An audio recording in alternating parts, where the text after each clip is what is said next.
Oh snap! What? No, I'm just watching. I'm watching the playing game.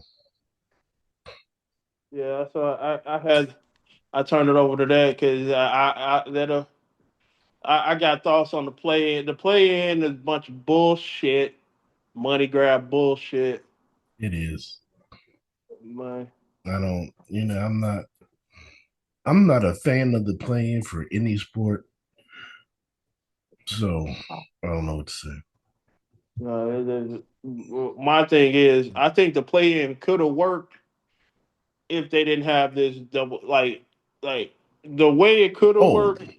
okay. The way it could have worked is basically okay. This is how I would have did the play in. They obviously wouldn't make as much money doing it this way, but it would make a lot more logical sense. And I would guarantee the first seven spots. So if you 1 through 7, you get in. And then the play in would be the whoever's 8 and 9, that's who get it. You win that, then you get into the last spot. Mhm.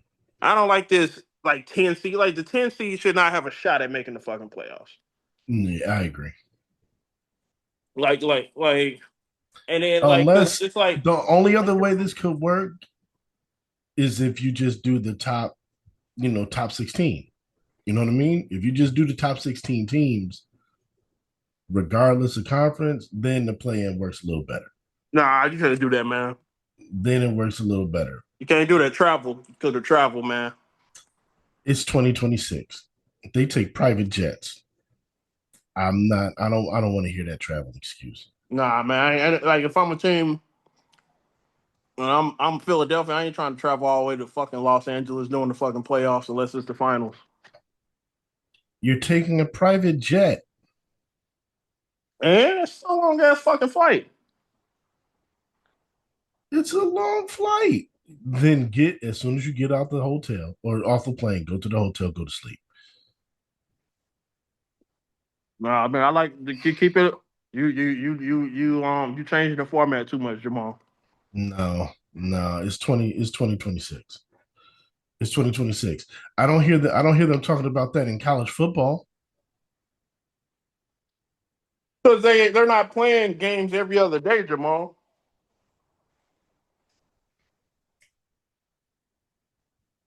I I don't it's not it's not like you're traveling every other day.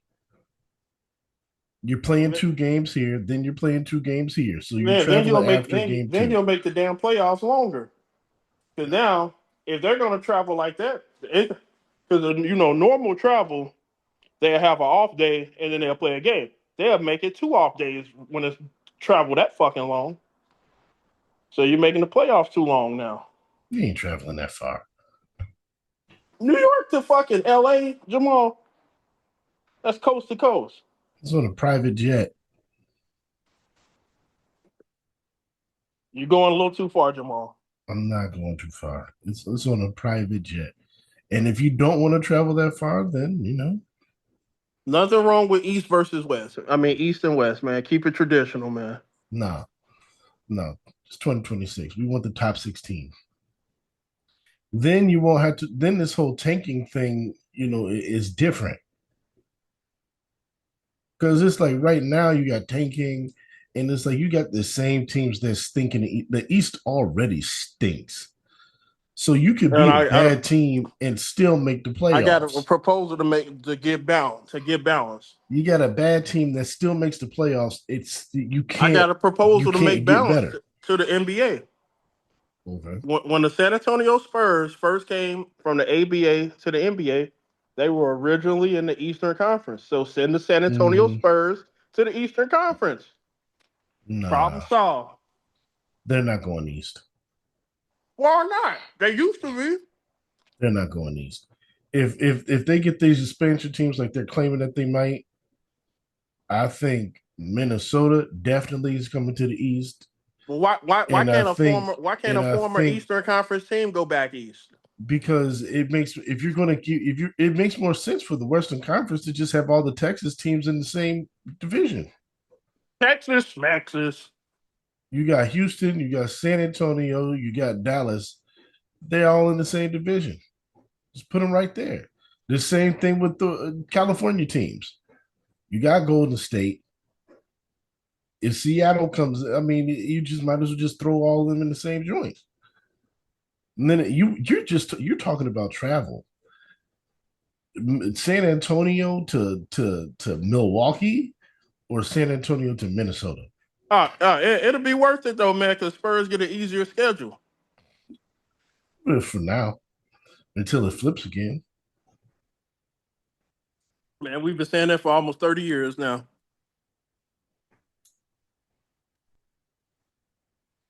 Since Michael Jordan retired, the East been trash. Yeah, the East had their run, man. They had the Celtics. They had But yeah, because all the fucking best teams were in the East before they expanded the fucking league. mm, But then once they added all them fucking expansion teams, that's when the East started to slowly decline. yeah. Even though two of those expansion teams actually won championships, the Miami Heat and the Toronto Raptors. Still, The Heat, I mean, it's just organizationally things are just bad. There's no reason why the Chicago Bulls should be this bad, this consistent. That's poor man, that's poor ownership, that's poor management. You should not be this big market and be this consistently bad. The Knicks should not be this consistently bad. You got the Celtics who continue to win championships in every decade because I mean, they have a good organization. It's all about organizationally. Some of these other teams just get it, and it hasn't gone east. yeah, Philly ain't been to the finals, even the Eastern Conference Finals since Allen Iverson MVP season. Yeah, that's terrible. It's all right. They got Paul George to go now. They ain't going to go nowhere now because until they get rid of Paul George and Joel Embiid. You ain't getting rid of them. Nobody taking them contracts.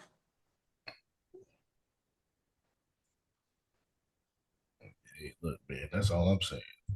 As long as they're around, they're kind of stuck. They can't get any better. Yeah, you saw that video I sent you that the Denny Avdia got passed on by the Bulls. I've seen that video like 5 times in different places. And it makes me mad every time. Because nobody Patrick Williams. Why? Like, I get it. Florida State was good that year, and they were turning out like pros. So you had guys like Devin Vassell and whatnot that was looking good. So it's like, oh yay, Patrick Williams. And I don't know, man. I like Denny, and I thought the Wizards gave up on him too early. But you know, Patrick Uh, Williams that set us back. That set us yeah, back a few years. yeah. Devin Vassell was the better Florida State player. Yeah,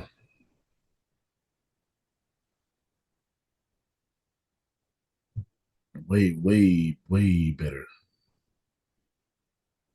You are a crazy stat. Devin Vassell led the NBA this season in mid-range shooting percentage. Really, Yeah. that's interesting. Now he's obviously not shooting as many mid-range Right, shots right, as. but still, Yeah, he led the entire NBA in mid-range shooting percentage this year. I'm just now realizing like how many people from this draft the Bulls currently have. Because we got Patrick Williams, we got Isaac Okoro, we got Jalen Smith. But why do we have all these? I then when the guys lead the Bulls, they get better, like Laurie Marketing, Kobe White. Kobe White was going off last night. Kobe White was always good. Kobe White was always good. This is an indictment on Billy Donovan's supposed talent development. They get better when they leak. You know, I take that back. This is a Chicago issue in general. Because I said this yesterday. I was talking to one of my coworkers, and we just laugh about it because we're miserable White Sox fans. And I said the best thing you could do in your baseball career is play for the White Sox and be good because they're not going to pay you. So they're going to end. You're going to play well. They're going to trade you. You're going to go to a good team, and you're going to get paid. Yeah. I saw Trey Jones was having a solid season for y'all Trey this year, Jones though. had a very good season. Very Yeah. good season. If he would have got drafted by the Bulls, he probably wouldn't have played as good, though. No, he wouldn't. He had to get developed by San Antonio He first. did. But the bull, we're terrible, terrible development, man. Terrible development. In 4 years you couldn't develop Patrick Williams, and still you gave him a contract, another contract. Oh, that's crazy. Why? There was no reason to give him $90 million. And then you look at I know Jimmy Butler was good in Chicago, but he wasn't this damn good in Chicago. Um, Not like how he was in Miami. no, but by the time I ain't see Jimmy Butler going tweening in Chicago. they gave him the team, it was already up. And Jimmy couldn't shoot in Chicago like I saw him in Miami. Mm, Not from three. mm, he was all right.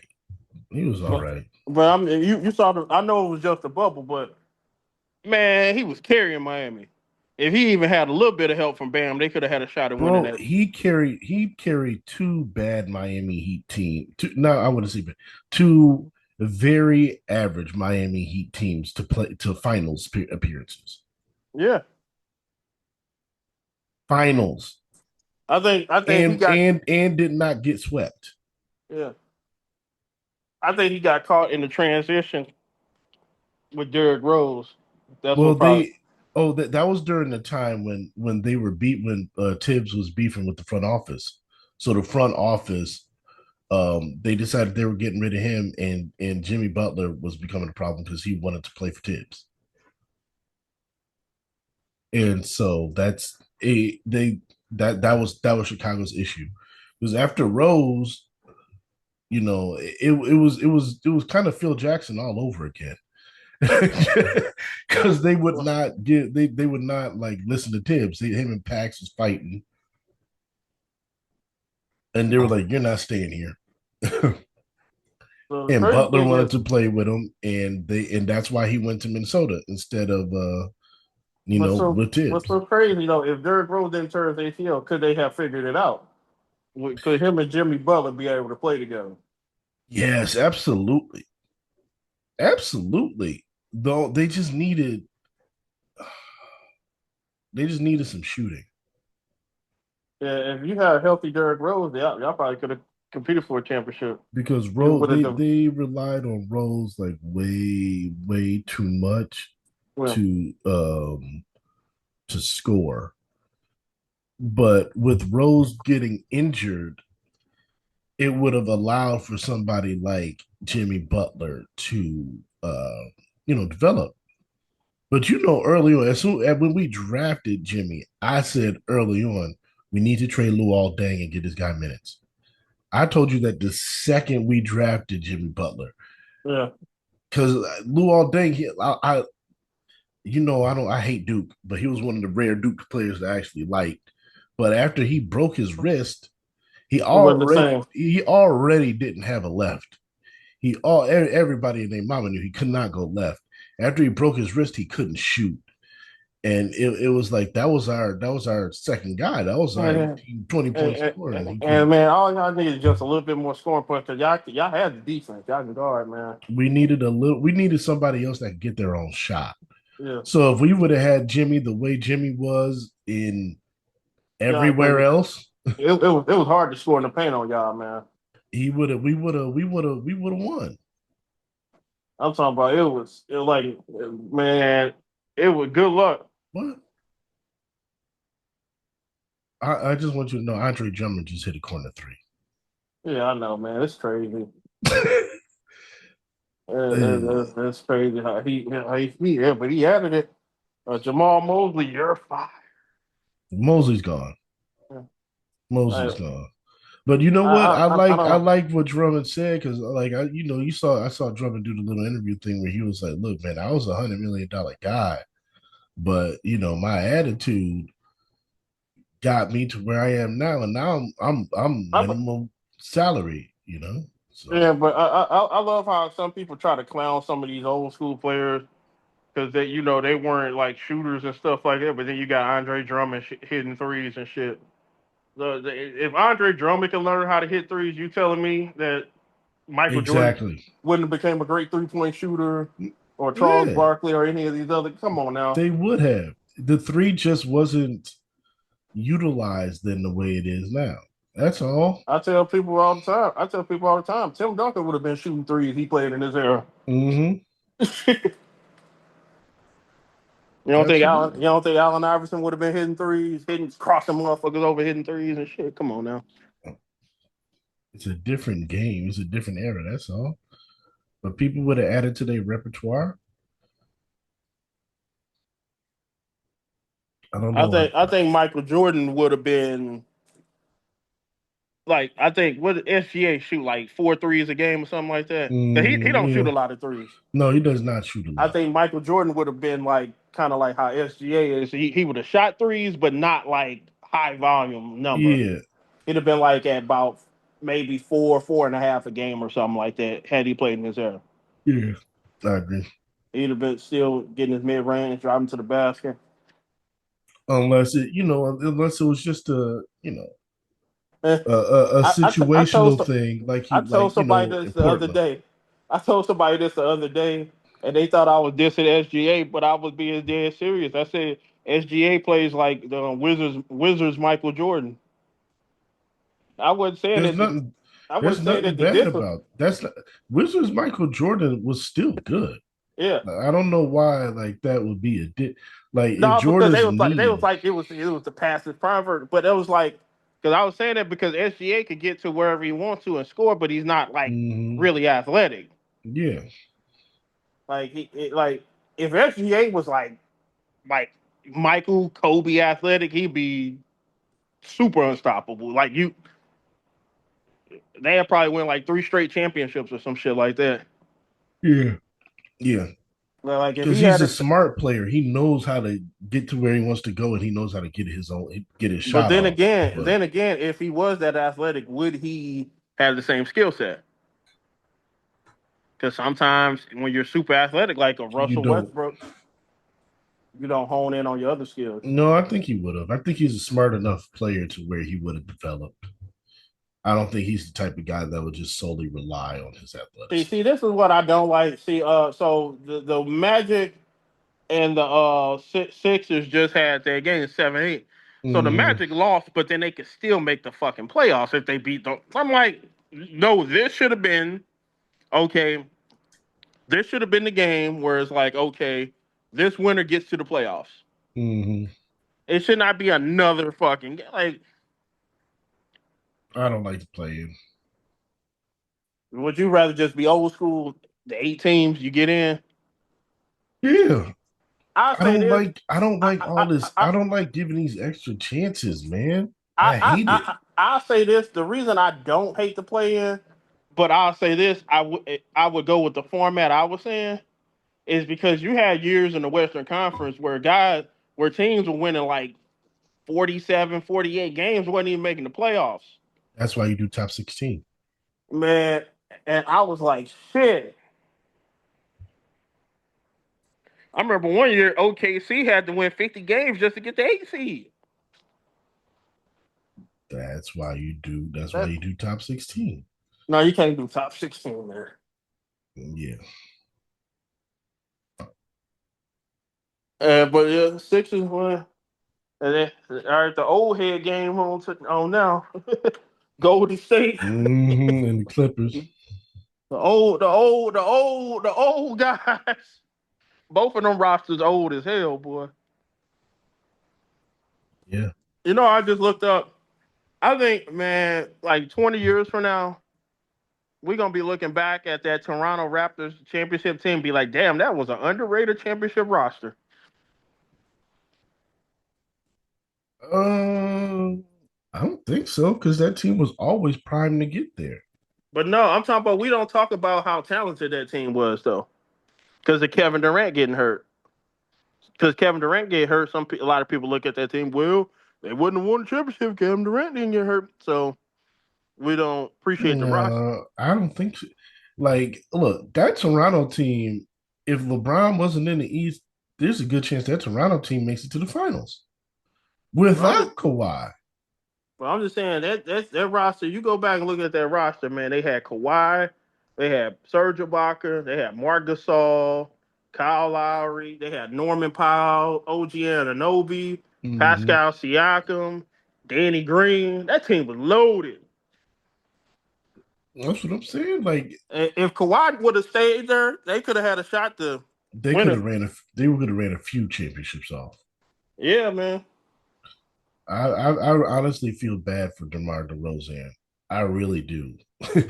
Because he just ran into LeBron. If there was no LeBron and he gets to the finals, people are looking at him as a different type of player. Oh yeah, definitely.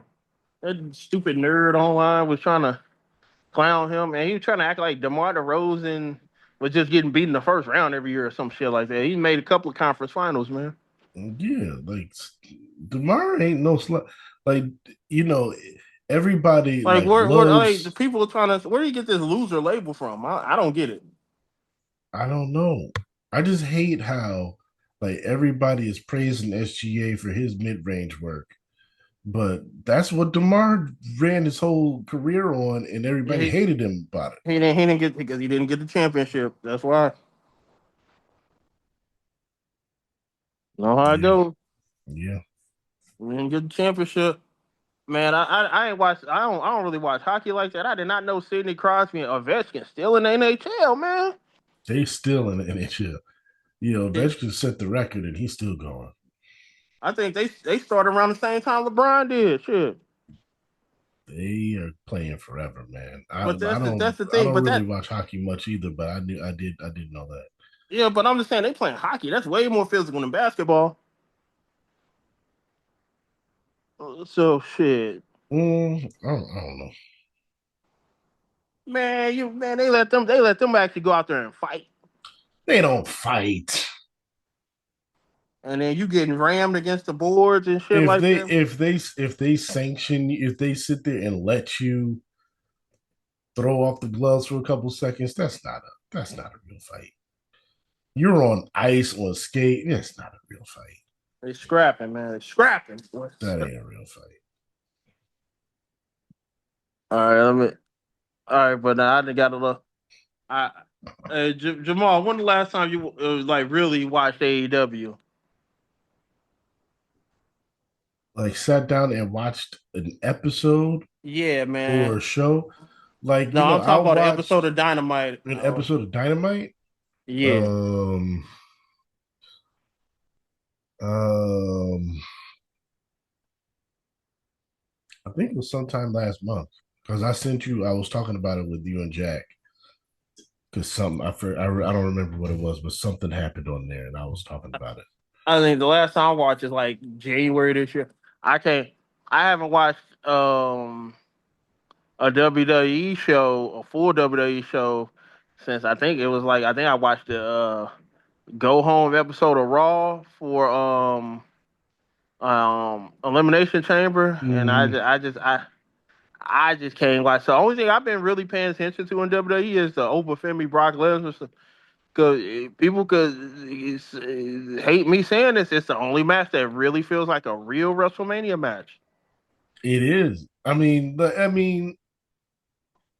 Roman and Punk, but I don't feel you nothing know, special about it. It's like it's the same thing. They go, they cut their little promos, and it's for me. It's too late.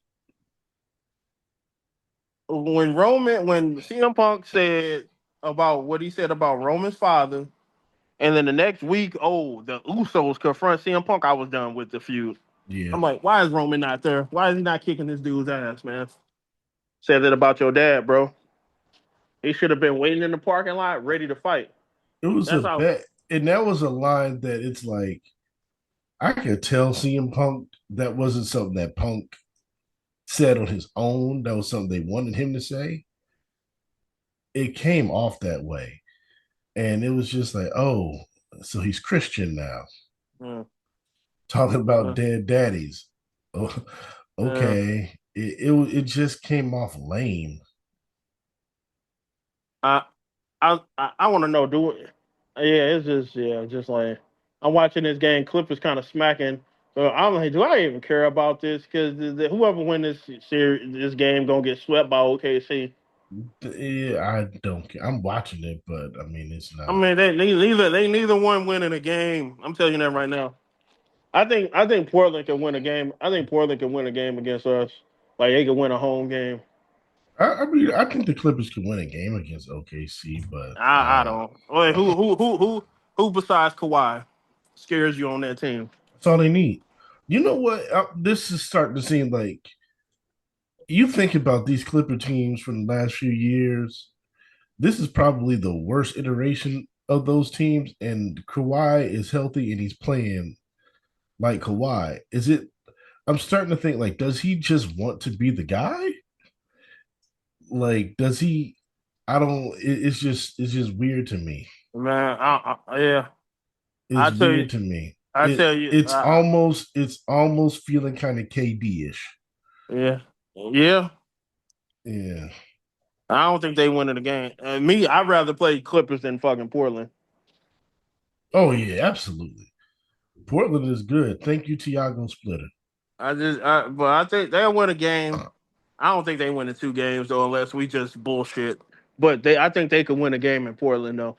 I think they can win a game. I think they're a good team, man. Like, you know, uh, Chauncey Billups fumbled a great opportunity. Oh yeah, He fumbled a great because honestly, like the second half of last season, they were playing good basketball then, and they just continued on to this season.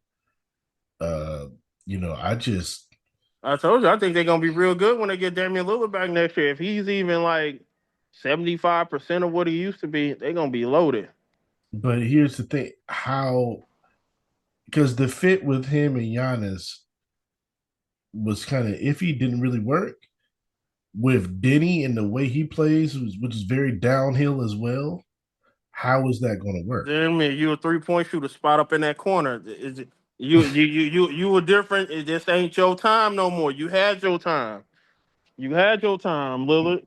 That's all I'm saying. Like I saw this in Milwaukee. It How ain't is his the team no fit? more. It ain't his team Milwaukee, no. Milwaukee wasn't his team, Yeah, but he still felt like he was Damian Lillard though. Now you gotta be like he gotta rein his ego in,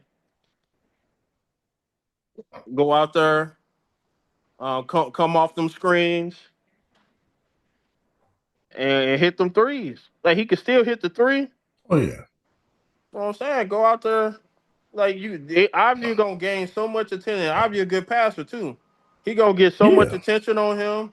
Lillard gonna get the most wide open looks he ever had in his career next year. You just got to play a different role. You got to play like a Clay Thompson now. If he embraces that, yeah, I think I think that's great for him. Yeah, but I think in the Western Conference, I got the Nuggets. If Anthony Edwards is healthy, I think they could take it to 7 games. If he ain't, Nuggets winning 5. Uh, Yeah, I think yeah. If Anthony Edwards is healthy, for whatever reason, they are a matchup nightmare for for Denver. I don't know why Denver can't quite figure them out. But if Anthony Edwards ain't healthy, it they could get swept. It's going to be a gentleman's sweep. uh, It's going to be a gentleman's sweep. and everybody talking all this mess. They said the Spurs blew a golden opportunity. They could have got the Lakers. Why everybody assume the Lakers gonna beat the Rockets? I'm not. I don't think they're gonna beat the Rockets. Not without Luca and Austin Reed. They ain't beat no damn Rockets. I don't think they beat the Rockets. I don't think they beat the Rockets. I think they have a better chance at beating the Rockets than they did in any other team, but I don't think they beat the Rockets. I got a Like Rocket. the Rockets have their issues, but they don't beat the Rockets. They're gonna put a man Thompson on LeBron, and he gonna be having his ass. He gonna have his ass in fits.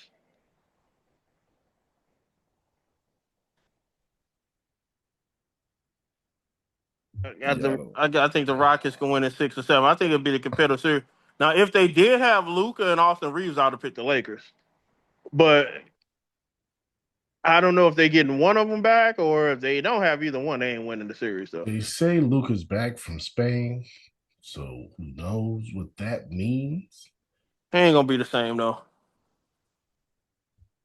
Yeah, I don't. If without Luca and Reeves, I mean, Bronny's gonna have a coming out party, but that's about it. Hey, I, look, man, Bronny hasn't been playing bad, man. People be gotta be disrespect. Stop being disrespectful to Bronny. I guess those are the West. Well, as far as the But you know them Laker fans. They really think they winning. oh yeah yeah yeah They really think oh yeah they, no they really no think they no no winning. they got humbled after that OKC game. At my job they at least Oh no! At one my one at my job, they still we don't need them. We don't need them against the Rockets. We don't need them against the Rockets. oh damn We yeah we okay. we will need. We just saving them for next round. That's what they telling me at my job. We saving them for next round. We don't need them for the Rockets. Well, okay. But what I was gonna say is that in the East, you got the Pistons. Uh, they if the Pistons play the Magic, I think they'll sweep them. But Yeah, if they play the Hornets, I think the Hornets could steal a game. I think the Hornets could possibly win that series. Chill out, chill out, chill out, chill out, chill I out. don't think they will because I think Detroit's Yeah. defense will stop. But Cade is back, man. Cade is back. Stop it. look, man, I don't care. Charlotte fills it up in their play style. If you're Yeah, yeah, not disciplined, yeah. if you're Continental not been disciplined, struggling lately. Conker Nipple was always like I knew he was going to struggle come playoff time because that's when they teams are locking in. That's what I'm saying. That's why And so if he ain't hitting his shots, they ain't got no shot at beating Detroit. they told me Conker Nipple's a 3 level scorer. He ain't no shooter. He ain't no 3 level score, man. Yo, that's what they've been. That's the you haven't been Man, hearing this narrative out there. I know, man. He's Duncan Robinson, bro. Bro, nah. I mean, the narrative that they've been putting in the media is he's not a scorer. He's not a shooter. He's a 3 level scorer. They just reduced him to a shooter. Man, that ain't the worst part. This dumbass Kevin O'Connor dude talking about the Spurs should have drafted this dude over Dylan. Like this fucking idiot off. Like one thing I low key hate about like because the Spurs we got an actual exciting team now because a lot of our team was by the book textbook like you have to be more of a basketball purist to enjoy how they play. But the Mhm. one thing I hate about the Spurs now is that so much of the national media is talking about it now. Like, oh god, so you get so many just stupid opinions about the Spurs now. Yeah. Yeah, just dumb opinions. Like, and I'm like, no worse than Gil's Arena. That's where you get the dumbest opinions on the Spurs. Like, they be saying just the dumbest shit. But Gil's Arena, like they have some good conversations on there. But sometimes some of their takes just be way, way, way. Like I'm like, come on, you played in the NBA, you can't possibly think this. Like I know sometimes y'all are playing a role trying to like see who can win the argument, But like, come on now. Not everything has to be debated. Some things just go without saying.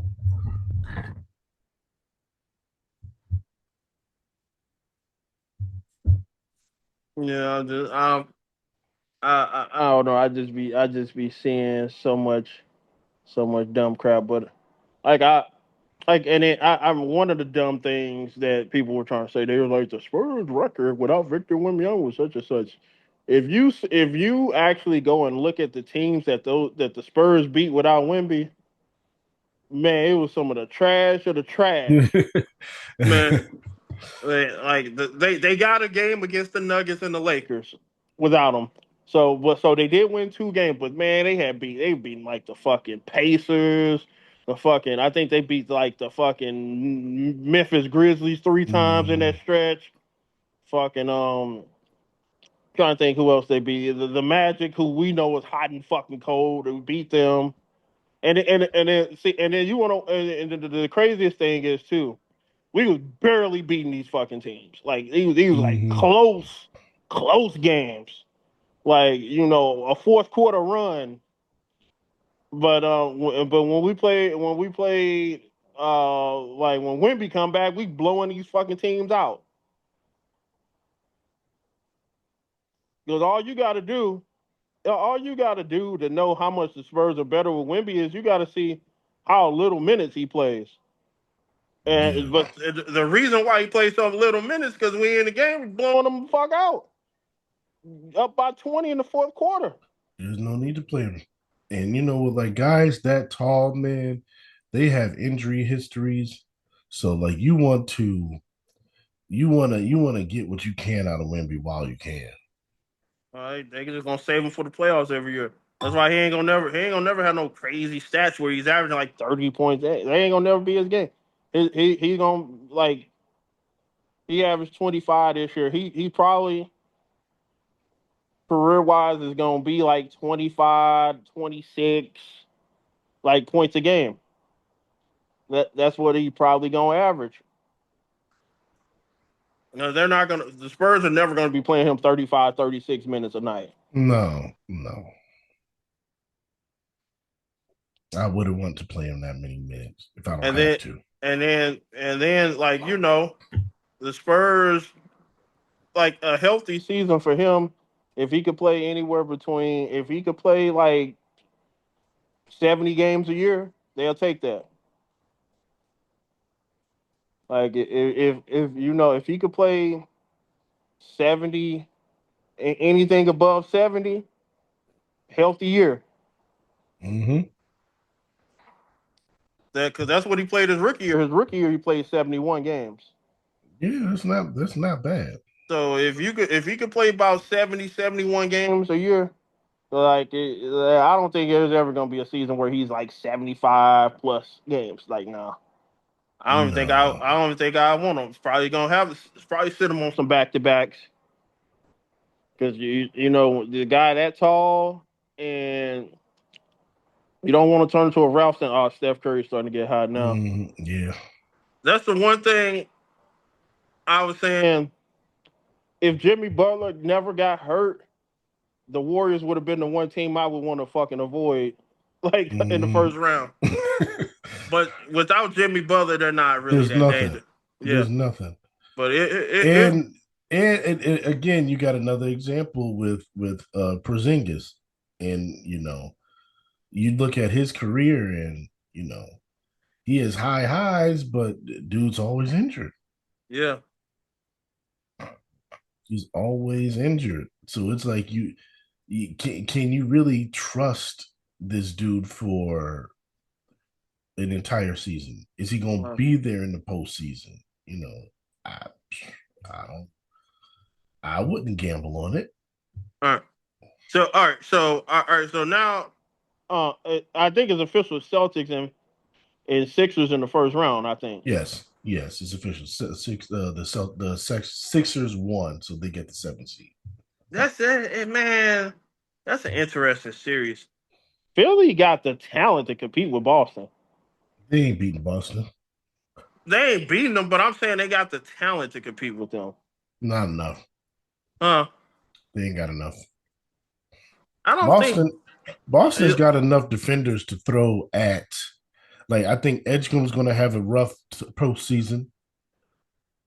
but Um, but the thing is, Boston don't really got nobody to throw at Embiid. But Embiid's hurt. yeah, but Embiid still getting like 27 a night, even injured. No, he just had an operation. They said he could come back though.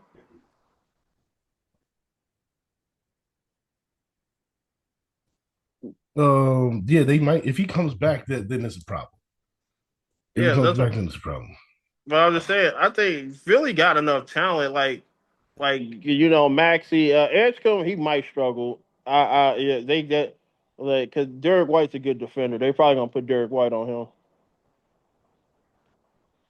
Yeah, Yeah, but they got Kelly. It's like Philly don't. It's not like Philly don't got talent, man. Dominic Barlow's been playing good for them this year. Former San Antonio Spurs. I hate we fucking blew that, man, because we thought Zach Collins was something like Dominic it Barlow would have been the perfect fucking power forward to play next to Wemby right now. would have been nice. But then we thought Jeremy Sohan was gonna be something. So You tried for years to sell me on Sohan. Sohan actually started his career as a good defender. He stopped defending. He He was was a actually good defender. He was. He was. like last couple of years, he was like one of the best fucking power forward defenders in the league. Oh, And then, what? huh? Oh, okay. That's a choice. I'm talking. Man, look at by the numbers No, he was. no. Darby Allin just beat MJF for the title. Yeah, I heard people saying that might happen. I think he's gonna have a short title reign though. I mean, Darby had to get his moment at some point. it's about time they elevated somebody up. He's going to the park. It's about time they elevated somebody to the title scene, but it's like now. No, don't start being overly critical, man. No, I mean like Let Darby have his moment, man. Darby should have. No, I'm saying you're like 3, 4 years too late. Nah, man, it's the right time, man. You build up them calluses, man. Steph going to the Has locker room. Yeah, Steph I Curry. know, I saw that. No, but like, has Darby been any colder in his AEW run? I bet you got a good pop. You're always going to get a pop on a title change, especially on somebody that's like people are starting to kind of like legitimately dislike MJF now. So you're always going to get a pop on a title change. That's not saying he's going to get a pop. The AEW fans like Darby Allin. I'm not dis. I like that they're finally elevating somebody else into the main event scene. I'm just like you're little. It's just a little late to me. Man, nah, I think it's fine. He gonna be that Mick Foley, Jeff Hardy. I don't think he gonna have a long title reign, but they just give him his moment.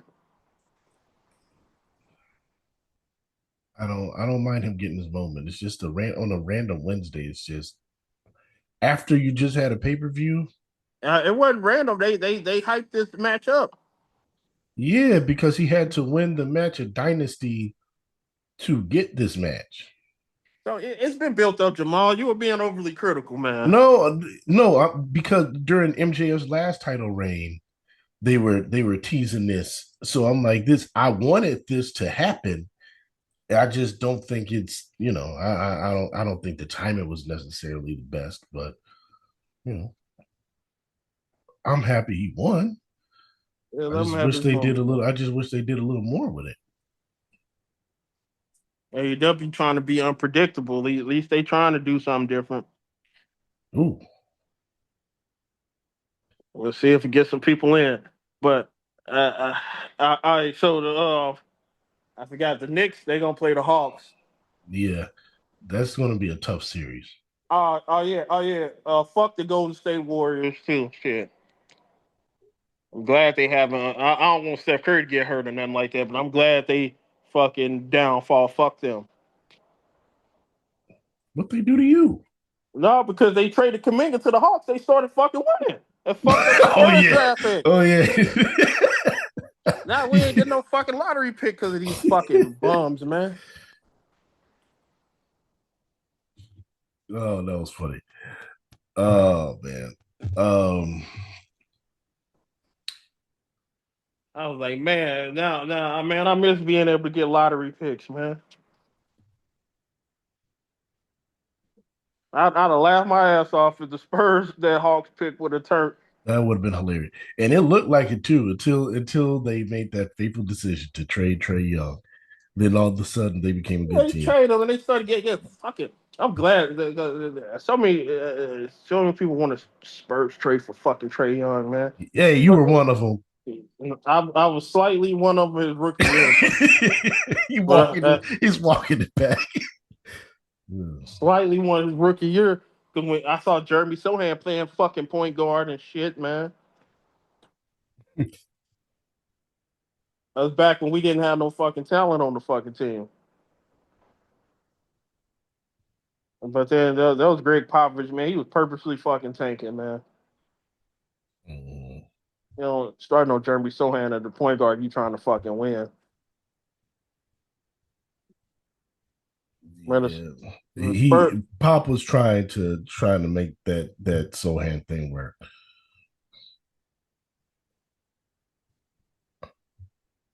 Well, so at least he on the playoff roster for the Knicks. We'll see what he do in the playoffs if he get on the court.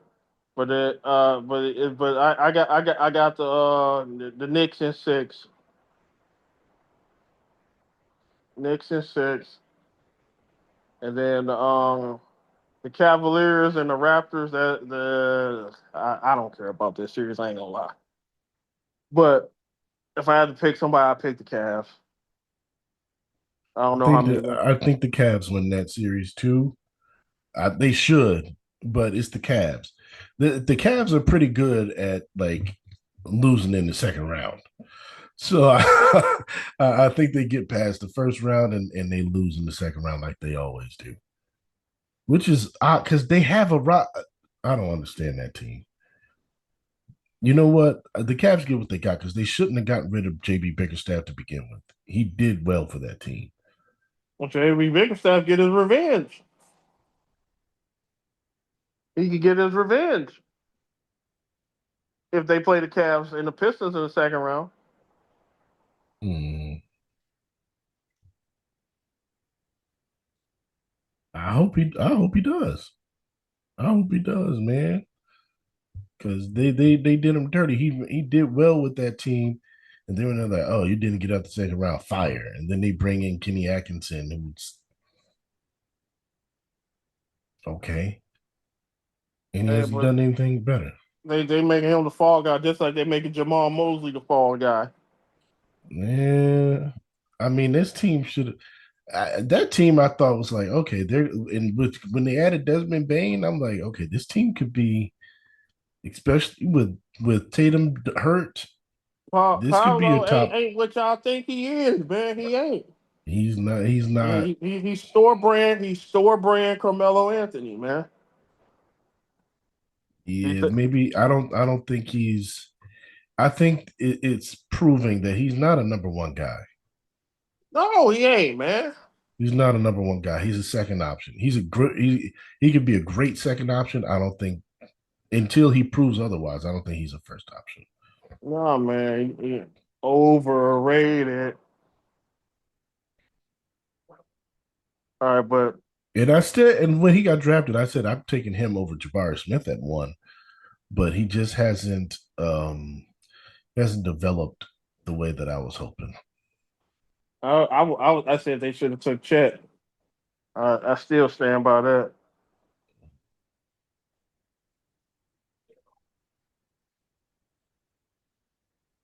I think they'd be a better team right now if they had Chet instead of Pablo. Mm-hmm. Yeah, oh yeah, If you yeah. had a Chet and Franz Wagner front line, that'd have been elite. Franz Wagner. That'd have Yeah, been a, that. that would have been a that nice front line. I Yeah, mean, but it would have been too many white guys. yeah, but I think Chet could be a better scorer too. He's just on a team where he can't really Mm, get enough. He don't get enough shots. No.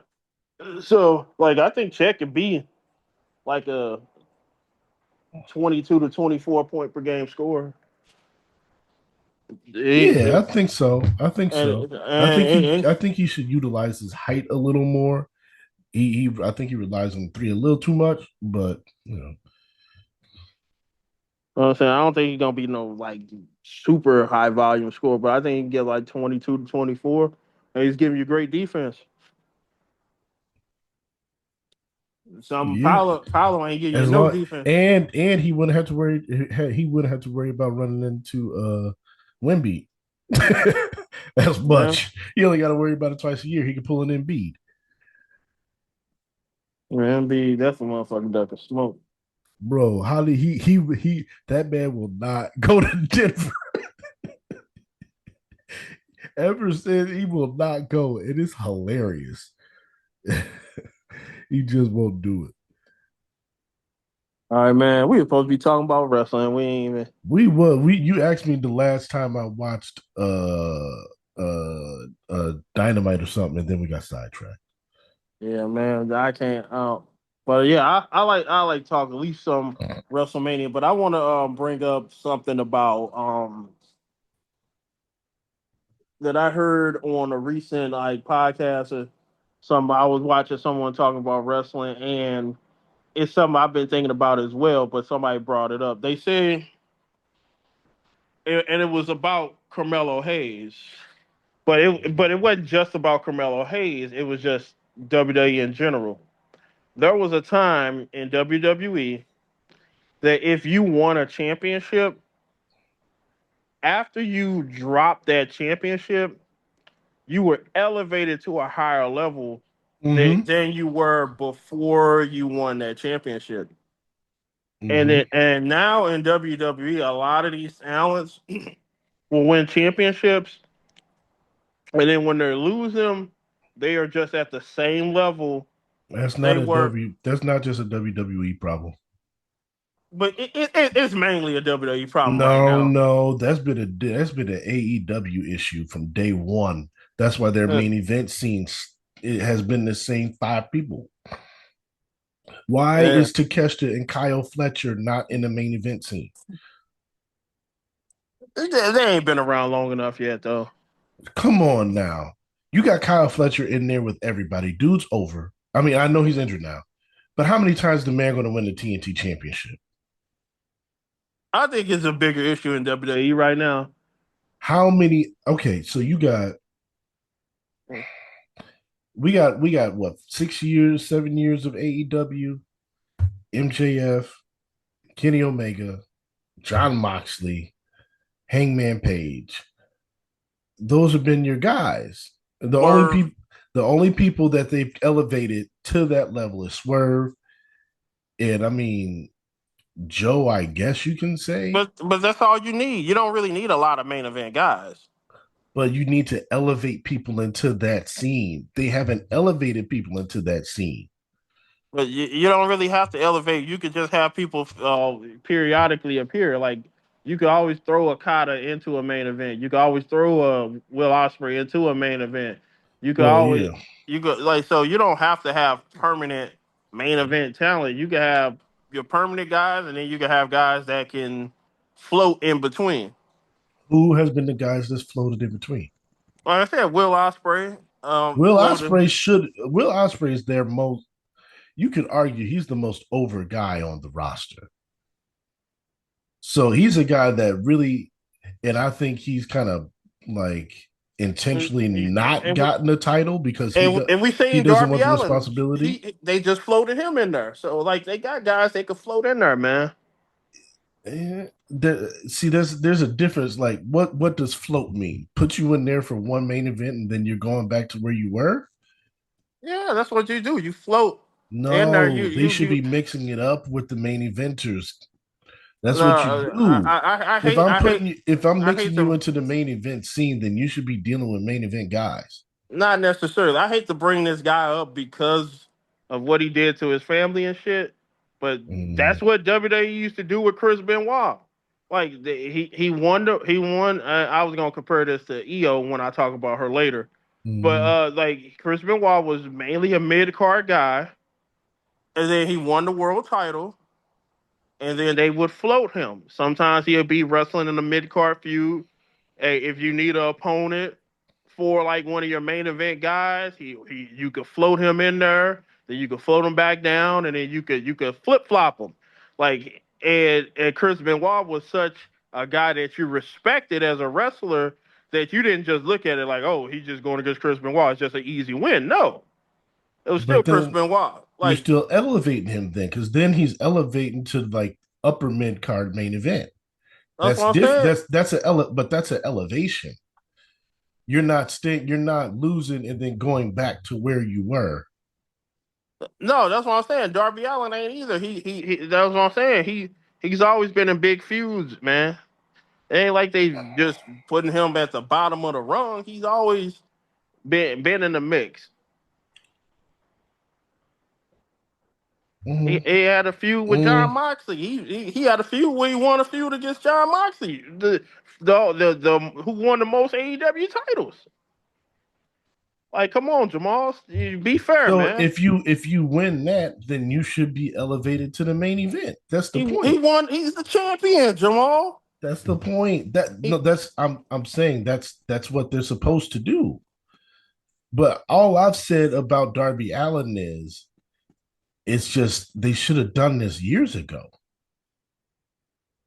you build up those scars. You get them the almost moments. So when they finally happens, they because they believe it'll never happen, and then when it happens, it happens.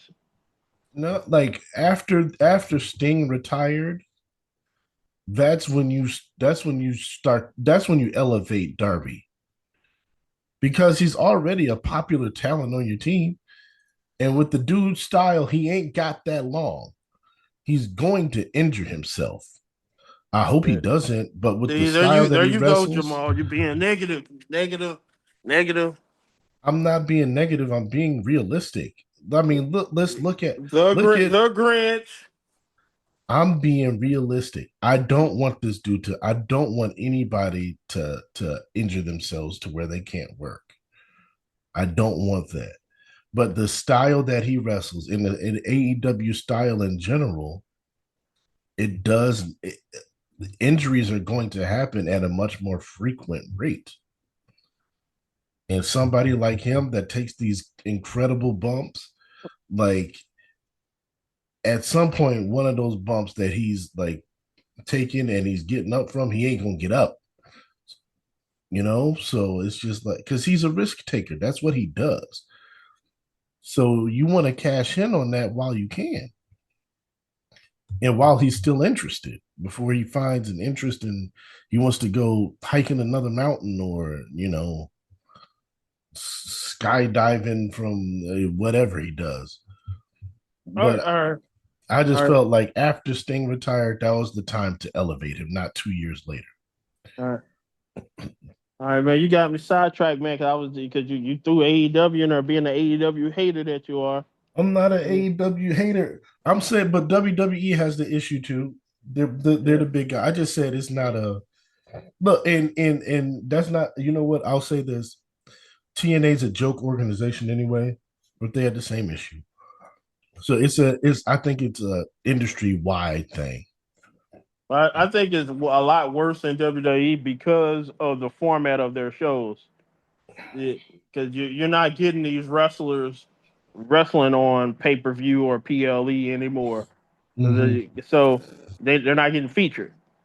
So, like, for example, even before Carmelo Hayes won the U.S. title, like when he had that best of seven series with Andrade, Mm-hmm. that last match under the old format would have been on a pay per view. Yes.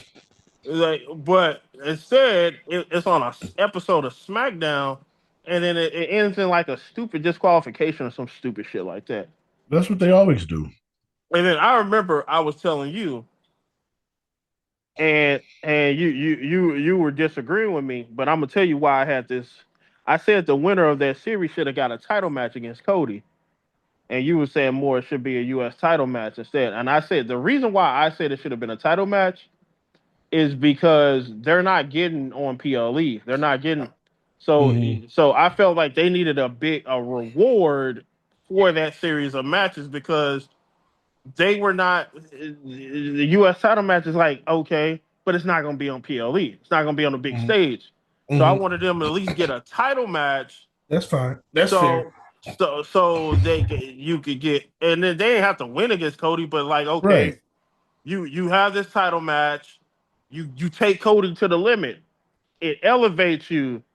So now when you keep going forward, when you eventually win that US title, it's like, oh, he almost won the WWE title. So now he's a real contender for that US title against LA Knight. Cause like it felt like LA Knight was like way above both of those dudes. Yeah. Even though they was having these series of matches, but if you go out there and you wrestle Cody and you almost win the title, you go out there and face LA Knight. Now I got to look at you differently than I Oh, would the like pre. Obafemi.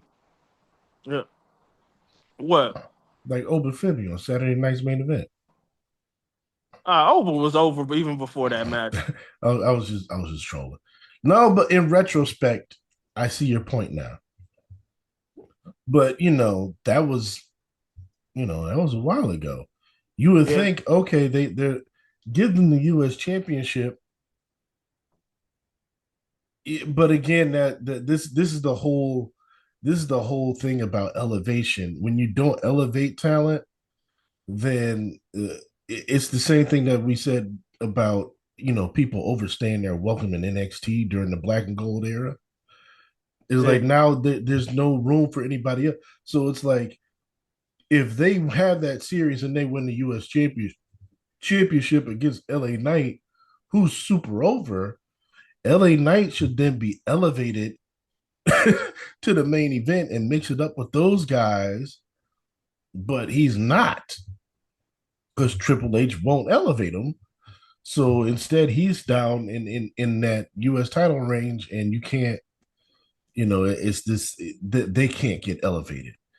It's the whole thing.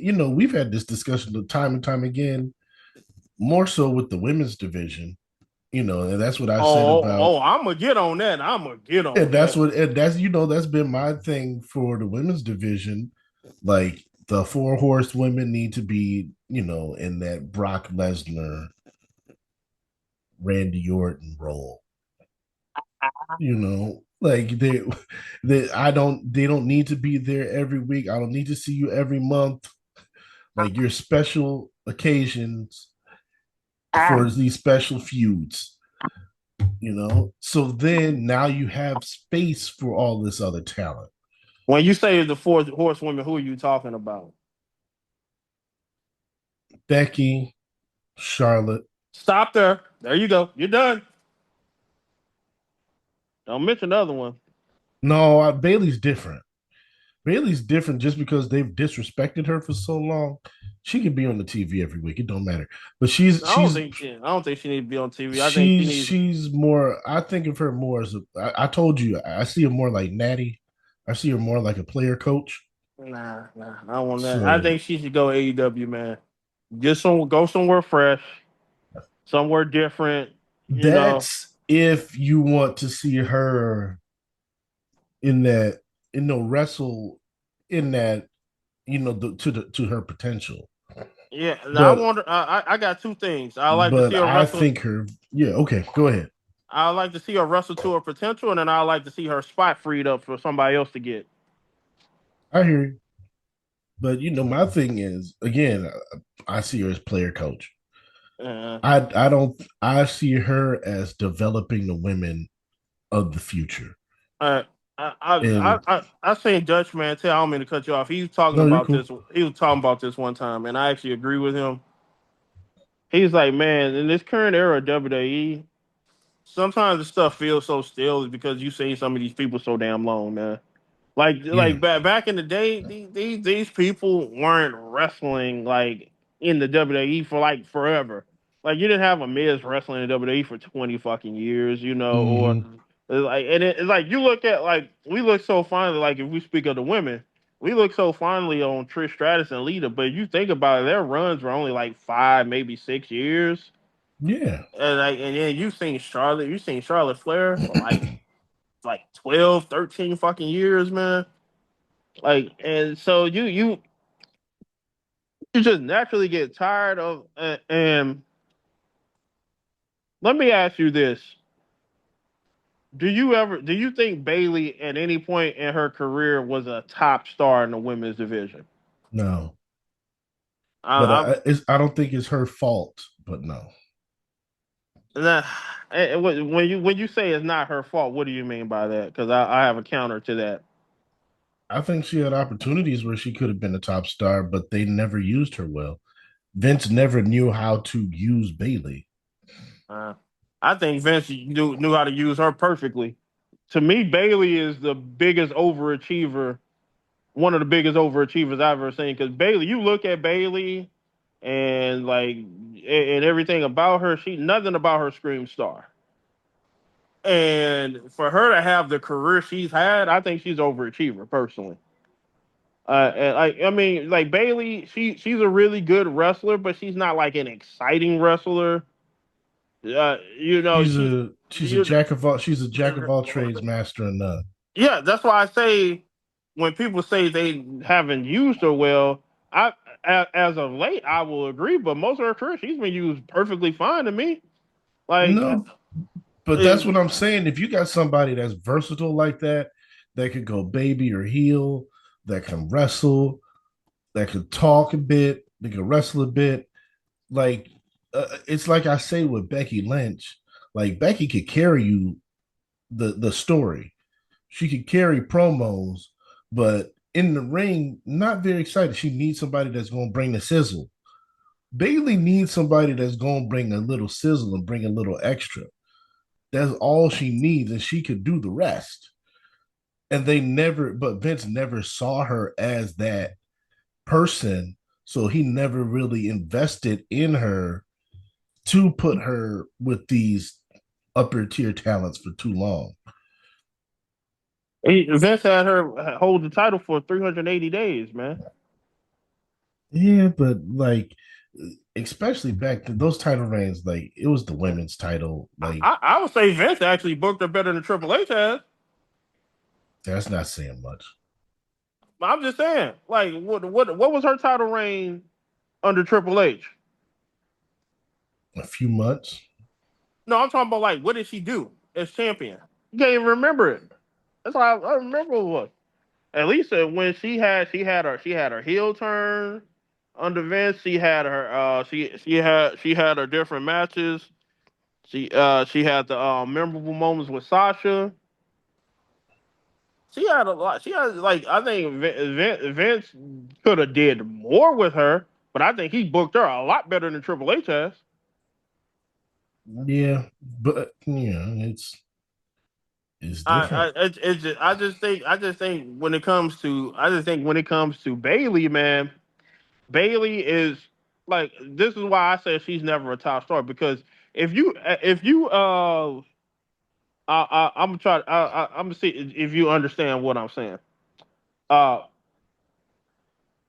if you ask people is Bailey underrated, most people will tell you Bailey is underrated. You never a top star is never someone we consider as underrated. You're not gonna say LeBron James is underrated. Tom Brady is underrated. Michael Jordan is underrated. You're not gonna say that shit. Like, cause you don't view a top star as underrated. You're gonna view a top star as overrated before you think they're underrated. Mm-hmm. So when people say Bailey is underrated, then that tells you she was never a star. She's a good talent, but never a star. Uh, so, but I see where you're coming with that.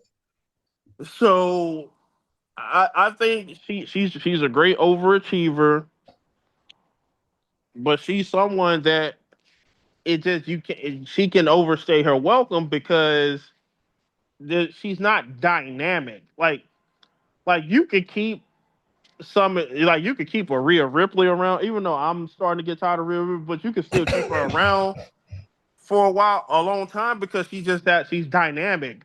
Like when you have that dynamic skills, so like some people like they got something about them that could jump off the screen and show and you can see it.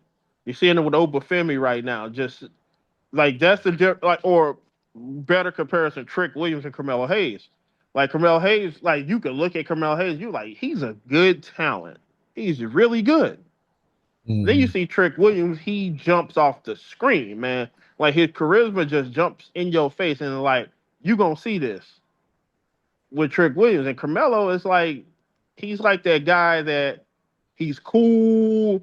You probably want to hang out with him. He's cool, cat, but you don't think of him like as like the life of the party, like you would think of a Trick Williams would. Like Trick is the Mhm. one that comes in, the attention's on him. He the life of the party. He gonna get stuff cracking. And Carmelo is gonna be the guy, just vibing to the music, bobbing his head. If you can kind of understand what I'm saying. I get that. I get that. Yeah, and so that's why when a lot of these fans be like, man, they're underutilized, because if you notice, a lot of wrestlers they've been asking who they think is the future to come. They've been asking wrestlers that. And they've been saying Javon Evans, Trick Williams, Obafemi. And a Hmm. lot of Carmelo Hayes fans are getting mad. Why they ain't mentioning Carmelo? Why they keep forgetting him? Like these wrestlers, there's a reason why they're not mentioning him. Like he just don't stand out. Like he's good. I think everybody acknowledges that he's talented. He's good, but there's nothing about him that just stands out. It don't help that he's small. So when you're small, you have to really fucking stand out. Hmm. Like you have to like you like I'm not saying that this guy is as talented as Carmelo Hayes because he's nowhere near as talented, but you got a guy like Enzo Amore who you notice him. He made you notice him. He stood out. He didn't have the talent that a Carmelo Hayes. But I'm just saying, like if Carmelo Hayes had like a personality like an Enzo Amore where you gotta pay attention to him, his lack of size would not matter as much. Hmm. But he don't command attention. Like and I think a lot of fans just have a hard time understanding that. Yeah. No, he doesn't. Like you could be a smaller guy, but like if you present yourself in the right way, you'll seem bigger. And he's not one of those people. He's not one of those people. Like a guy like Pac. Like he's smaller, but he's got a physique and the way he carries himself, it makes him seem a little bigger than what he really is. Or Swerve, shit. Swerve, yeah. I mean, Swerve is he's done well for himself by packing on some pounds, but yeah, he's not the biggest guy. But Yeah, but I'm just saying, yeah, Swerve no, he has personality, man. yeah, He makes you pay attention to him. Like Carmelo don't do that, man. he Like doesn't. you have to grab these opportunities. You see Trick Williams, he unapologetic about it. He grabbing these opportunities. And he's everywhere, man. That dude is everywhere. And even Javon Evans, who's not even fully polished as like a talker or something, but you could see the charisma, man. You But could you see know, people I kind of like that he's not fully he's like an Anthony Edwards guy. You know, he's not fully polished, but you know, you can he make it makes him a bit more relatable because he's a little kind of unrefined. yeah, I'm just saying.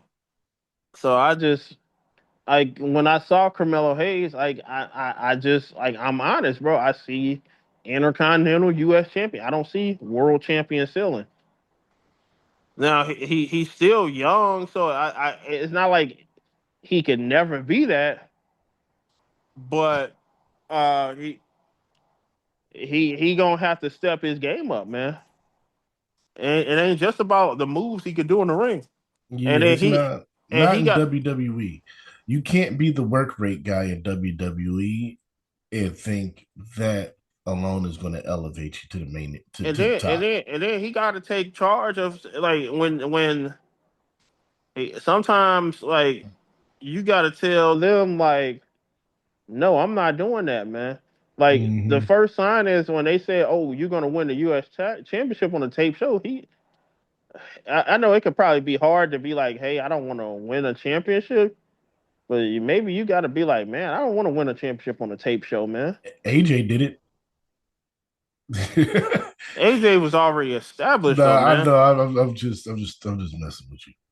Like I AJ, know. I know. AJ was already established. He didn't need it, and he didn't want it. He didn't want the responsibility.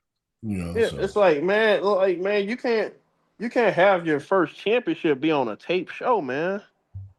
Not in 2026, man.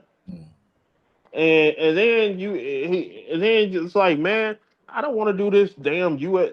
I did the same thing everybody else did. So you're Carmelo Hayes. You out here having these competitive matches with Shinsuke Nakamura, Johnny Gargano, like these fucking jobbers. Like you out here wrestling 20 minutes with them. you know what? I feel like because they did it with Ilya, they did it with him. I feel like if you're going to make this the work rate title, then do it. Then just make that a stipulation of winning that championship. And I'm not saying it has to be the open challenger. I'm just saying like gimmick it so there's some stakes to it, right? So if this is going to be the work rate championship, all right, man, you got um you got three open challenges. You win those three, we're gonna put you on the next PLE. You win, you go on another streak of another two or three or whatever. You gonna main event a PLE. You know, do something where you're adding to it to where you know people are going to be rooting for this. Like, oh, okay, so now you're getting wins behind this person. You're building them up, and you know, so it's like, all right, if you get three wins and we're gonna put you on the PLE, now you're putting that title on the PLE. Now did you see that dude that I showed you that where he was talking about Javon should win in the Open should beat him for the Intercontinental. Yeah. That was Like that. Oh no, fucking fucking idiot. no, no, Cause no, I was like, bro, and this guy's no. trying to debate me. I said, bro, if you put a mid card title on Open Femi, he would have that motherfucker forever. Cause he wouldn't be able to lose it. Nobody would beat him for it. And then he was talking about, oh, well, you could tell the story of Javon never could beat him and all that. I'm not telling that fucking story. I'm not doing Javon and Oprah for like at least another 2 years, man. Yeah, no, I'm not doing it because, like, imagine Gunther when he had the Intercontinental Championship. However long Gunther had it, Oba should have it for twice as long You know what I'm saying? And because you then have to establish him more. yeah, so it's like so like no, Oprah needs to go straight to the world title. Yeah, I don't give a fuck about you motherfuckers talking about because it's motherfuckers on here talking about well Brock should win because Oprah shouldn't win the title so quick. He because then they'll turn on him and man shut the fuck up. they won't turn on him if he's, but he's not like these other guys. He has a presence. Yeah, He can talk. He has like he's different. yeah, he And I ain't some gimmicky no, silly bullshit. he's you know He ain't what? saying suffering succotash. He's the worst thing that happened to Braun Breaker. Oh man. Oh yes, but I told you 2 years ago he was better than Brian Breaker. You didn't believe me. No, it was that I'm like they're gonna strap the rocket to Braun. So I you know, told but you I told you he was similar to Bianca Belair that he was gonna be so undeniable it wasn't gonna fucking matter. I was afraid that they were gonna mess him up that was my thing the whole time. It was never his talent. It was the booking talent that I Yeah. was afraid of. But So sometimes so far, they've got it right. But that's because if it's Brock Lesnar, Paul Heyman's behind it, and Paul Heyman is gonna you can pretty much you can have faith that it's going to be at least decent. yeah. Yeah, but you saw that promo on Monday. Oba don't need no Mm, fucking Paul Heyman at all. no, and I love that that Paul threw that out there. He was like, "No, I'm cool." I love that because he does it. How do you think that WrestleMania match should go between? Porzingis got another putback done. How do you think that match between WrestleMania should go between Porzingis and Obafemi or Brock Lesnar and Obafemi? Brock Lesnar comes down to the ring, does his entrance. Oba Femi comes down to the ring, does his entrance. You have a stir down for about 3 minutes. Let the fans get all their chants out. You lock up. Brock throws Oba off of him. Another lock up. Oba throws him off of him. They both bounce off the ropes, try to clothesline each other. No avail. Try it again. No avail. Try it again next time. Oba ducks under. Boom. Knocks him on his ass. Big pop. You see, I'm going very basic, right? You know what's funny? Like I had this question in the back of my mind as I was walking to the train last night. I had this question in the back of my mind, like It, because I wanted to ask you, and I had it playing out the exact same way. it, I'm and like, they then go down, they do the stare off, they lock up, they throw each other off. They do the clothesline, like you said, big pop. Brock rolls out the ring. Paul Heyman's talking to him. Oba goes, chases after him. and He makes a mistake. yeah, Brock gets on him and gets in the ring, starts throwing him. We're that's why yeah. we're right here. You could get 10 minutes out of that. That's what I said. I don't want it if it goes 10 minutes. I don't want it to go past 10 minutes. Yeah, I like it in 10 minutes to me is pushing it. yeah. But I still think it should be main event. Because I saw what's his name, Brian Alvarez said he don't care if it was 5 minutes. It should be the main event. I think I think it kind of I think it kind of is the main event and it kind of isn't. And Yeah, I think it kind of is the main event because it's going to be on ESPN. yeah, So to me, that's kind of like the main event. It's not like in closing the show, but you can make the argument that being on main ESPN, not ESPN2, so on ESPN. main primetime ESPN and primetime slots is more main event than the main event. You can make the argument. Yeah, well, you can. You can make the argument. So like I'm really glad that like it's going to open Obafemi up to a much larger audience, having him on ESPN. So Yeah, I'm perfectly fine with it. That's the best decision they've done. This Mania build. The build between Brock and Oba and to have them on night two in the main event on ESPN. That is the best thing that they could have done. yeah. Because now Brock Lesnar has a name. If people see Brock Lesnar, they may be like, "Oh, what's Brock doing?" They see Obafemi, they see the Oh, viral TikTok strut. You know what I mean?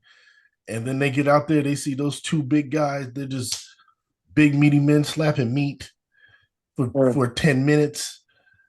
That's going to get people that's what you talk about when you talk about how AEW needs to bring in like more casual people. Yeah. That's how you bring in casuals right there.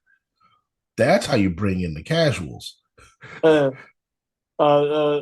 quite. Just not get off top. Just a quick thought. Biggie, he got it on sports show right now. Yeah, yeah. He previewing like the NFL draft prospects. So I actually watched it on one of the episodes. It's not bad. I'm happy for him, man. I still hate that he his career ended, but Yeah, bum I'm ass Rich glad. Holland. And you know what? It makes it even more disgusting that they made that into an angle on NXT. It's just disgusting. Yeah. Like that man, and he ended his career. It may not have been on purpose, but like, come on now. But I'm glad that he seems like content with his life, and he's able to move on. So that's good. All right, and then, all right. So yeah, so Oba definitely has to go over at WrestleMania, but it's Yeah, unpredictable. You never know what can happen. You can't guarantee that Oba's going to win. We don't know. we don't. I I think want he's Oba going to to win. win, but we don't know. I don't. It's always scary because when the person that gets the upper hand on TV usually ends up losing. Yeah. So I'm afraid. I think you can have a 3 match series with these people. Oba should win the first one. You let Brock win by some nefarious means in the second match, and then you have a last man standing match to end it on the third. Yeah. That's what I would do. And if you want to protect Brock, have overpin him 1, 2, 3, and like Brock kicks out at 3.1. So Brock has the out of, hey man, the ref was counting slow, or the ref counted too quick. I got my shoulder up. You could do that. Yeah, I definitely think they should have more than one match, though. There should be a 3 match series. This should stretch to SummerSlam. SummerSlam, last man standing. Obafemi, Brock Lesnar, Obafemi wins. Because it's going to be a 2 night SummerSlam anyway. You telling me this can't main event one of the nights? Yeah, it definitely can. Yeah. But it depends on, do they want to have Oba win the King of the Ring, though, and get the title shot? That might happen, too. That's possible. That's Well, possible. we will see, though. But And you know what? You know what they'll probably do? They'll probably end up having, since Seth is coming back, they'll probably have Seth end up coming back beating whoever is champion, and then have Braun Breaker win the King of the Ring, and then do that match then, okay. since they couldn't do it here. All right. So, match I want to talk about now, Jade Cargill and Rhea Ripley. But one thing I want to talk about Jade first, Cargill has been everywhere too. I just sorry to interrupt, but yeah, I've been seeing that she is everywhere. She was on the Joe Budden podcast. She did Funny Marco's thing, and that little clip is going viral. Like her and Trick have been everywhere. that's why you need more black talents on top because they do more And media. you saw Obafemi was on CNN. Yeah, they doing Yeah, more media than these fucking other talents. yeah, and Uh, they're good. yeah, Like she's a much better. I don't know why it doesn't quite translate on TV, but she's a much better talker in person. But when she talks in person, I realize that the way she talks on TV, that's just how she talks in general. She just always sounds like she's reading from a teleprompter. But I've noticed that's just kind of her. That's just kind of her cadence. So yeah. But what I was gonna say is okay. I remember last year, and I hate to brag about something that I was actually wrong about.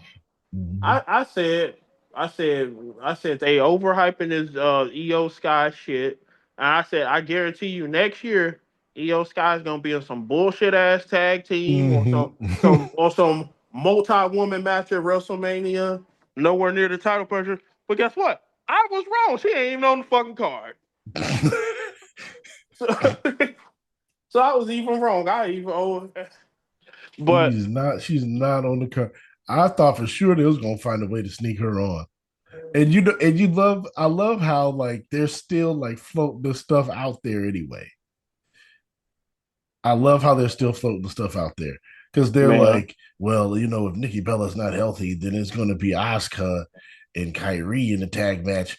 But if they are healthy, then it's going to be Asuka versus Io at WrestleMania. And I'm like, Why are y'all trying to float this out there to still sneak this woman onto the car? They are trying their hardest to find a way to get Io on that car. And you saw what I sent you what Dave Meltzer said, like how she's the best wrestler in the company and she's not even on the WrestleMania card. Oh well. Fucking well. Because this is what I said last year. Like she had no business No being business. in that match with Bianca and Rhea. Like if you were not gonna do Jade, Bianca, and Naomi at WrestleMania, then it should have been Rhea and Bianca. So you don't pass up to do Rhea and Bianca to fucking add Io Sky. Mm, So now this is what something I was going to talk about earlier. Remember when I mentioned Chris Benoit? How after he won the title, he was always a threat no matter what. yeah. Io Sky was in the semi-main event of the previous WrestleMania defending her world title. The next year at WrestleMania, she's a champion again, a two-time champion, Hmm. and they're trying to book her as a fucking underdog. You do not get to be a underdog when you are a multiple-time world champion. Yep. So, but then they were like, oh, well, they're trying to book her on the same level after WrestleMania. They was like, oh, well, they're doing this. And they had her pin Bianca because now they're going to showcase she's on the same level as them. No, fuck, she ain't. How She, many times has she pinned Bianca already? enough. Pin Rhea. Rhea's never beaten her. Rhea's never beaten her. And She's she's, she's beaten Bianca like a drum. and she's still not on a level. Because guess what? It's the WWE. This ain't fucking Stardom. This ain't Marigold. This ain't AEW. This ain't New Japan Women's Division. This ain't CMLL, whatever the fuck you want to name. Like, it's WWE. And in WWE, if you're going to be a top star, whether you're a man or you're a woman, you have to be able to verbally communicate. Mm, And she can't. So the best way to use someone like her is to have her be the woman that makes your stars look good. So she's someone that should regularly be the women's intercontinental champion, US champion, and then you could have her own individual feuds with other upper level names. She can occasionally get title shots and she makes your women look good. That's how you use someone like her. You don't use her as the top star or trying to pretend like she's on the same level as your top star. She's not. Just because she's a great wrestler does not mean she is star level material. You have to be a complete total package. mhm. You have to have everything. This is so and she You never gotta. You don't. You've got to be exceptionally good. Like she's really good in ring, but I don't think she's great enough in ring to be make up for her. superstar to To, make up for her deficiencies. yeah, You know what I mean? Like Chris Benoit, like, and you've made that comparison before, but yeah, Chris Benoit was exceptional yeah. in the ring, so it made up for the other stuff. But She's not the thing is, I mean, cut you off. Chris Benoit, as good as he was, they never made you think he's on the same level as The Rock or Undertaker right, right. or like they were trying to convince you she's on the same level as Bianca and Rhea. Like, get the Yeah, fuck out of here. like he would win these matches, and he might win. He might sneak and win in the match because he's just that good. But It they was a pecking order. he yeah, there was a pecking order. There was a pecking order. It's like when it matters, the superstar is gonna pull out the win. Like the fact that Rhea Ripley has never beaten this woman is ridiculous. Like that is just awful booking. I'm sorry. And If you're gonna do that, then tell the story. That should have been your story this year. leading up to WrestleMania. But instead, you got them teaming together. Why would you do this when the story that you've been trying to tell is Rhea's never beaten Io? That I, is the setup for a Rhea heel turn on Io Sky.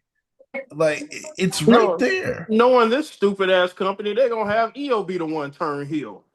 Probably. Like just, Probably. just because it's like that's what I'm saying. Like that Rio shit was stupid. It was like, what was the point of that shit? What was the point? It was no point of that tag team. Like, It was to keep them busy yep, it was because filler. Triple H does this. He does this. He has done this time and time again. He has a plan for something that he wants at WrestleMania or in the future, but he has no idea what to do with those talents in between time. So he has them do something stupid. Like, hey, Becky, why don't you go down to NXT and win the championship there? Just, just stay away. And then you had Rhea, she's smiling Mm-hmm. and with EO and all this other bull crap, and then all of a sudden, now she's in talking about she's badass Rhea again. Like I just seen you smiling and all this crap with EO though. You've been Like smiling with you. You started off your whole build last year was you and Bianca discarding Io Sky.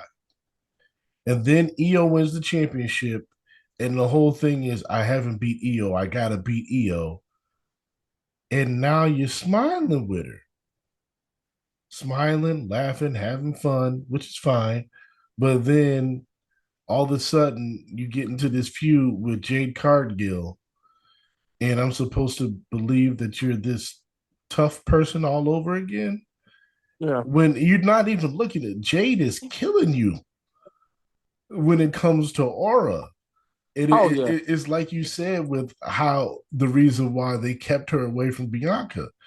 It's like, first of all, Jade is towering over you. Yeah.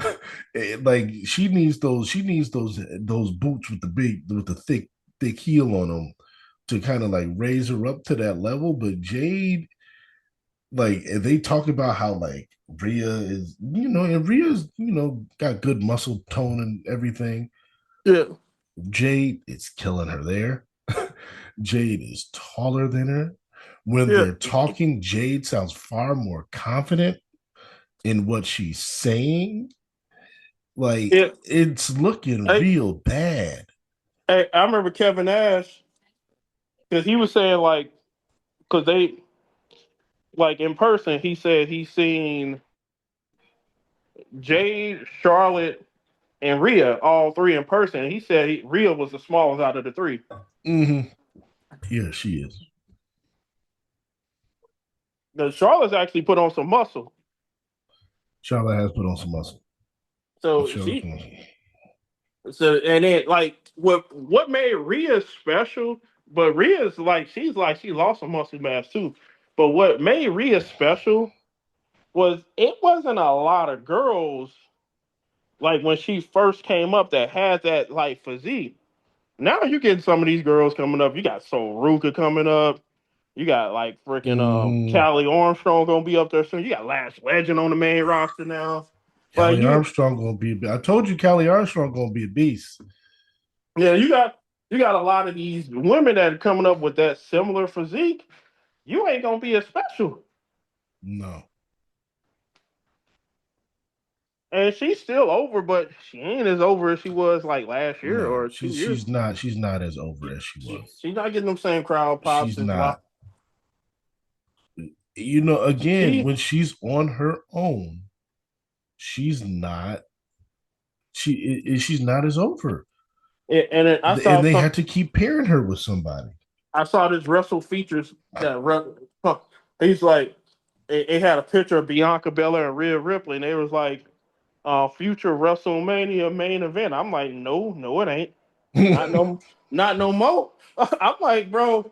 this match lost steam. Like I've compared this before. You said I shouldn't do it, but I've like it's like Floyd Mayweather versus Manny Pacquiao, man.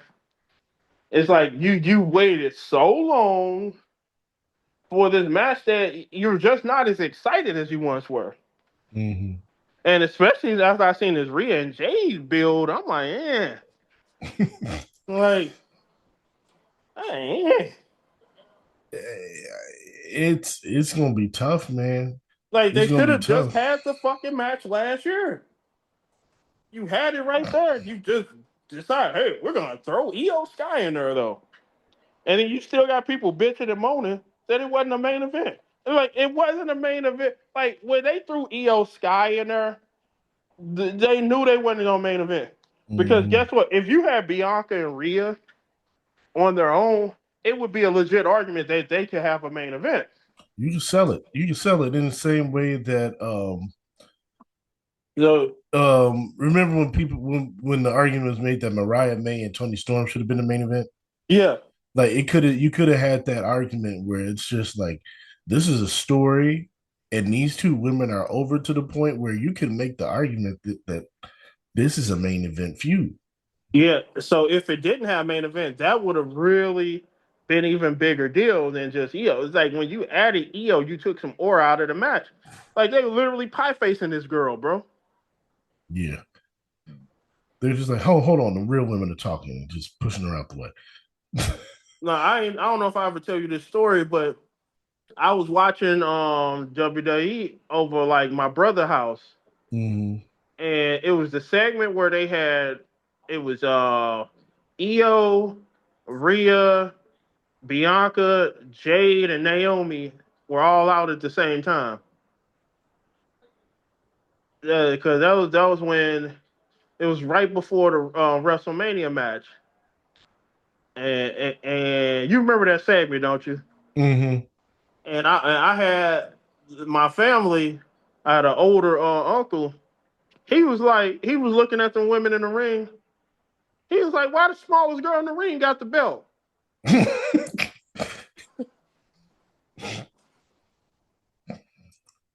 And you didn't have an answer. I ain't have an answer. He was like, she the king.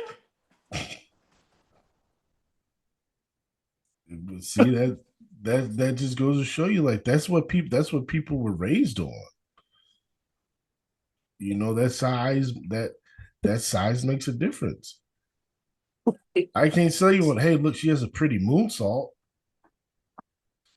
I ain't trying to hear that. No, they ain't trying to hear that. That ain't what he really said. He really said, he I, said I know you cleaned it up. yeah. I know you cleaned it up.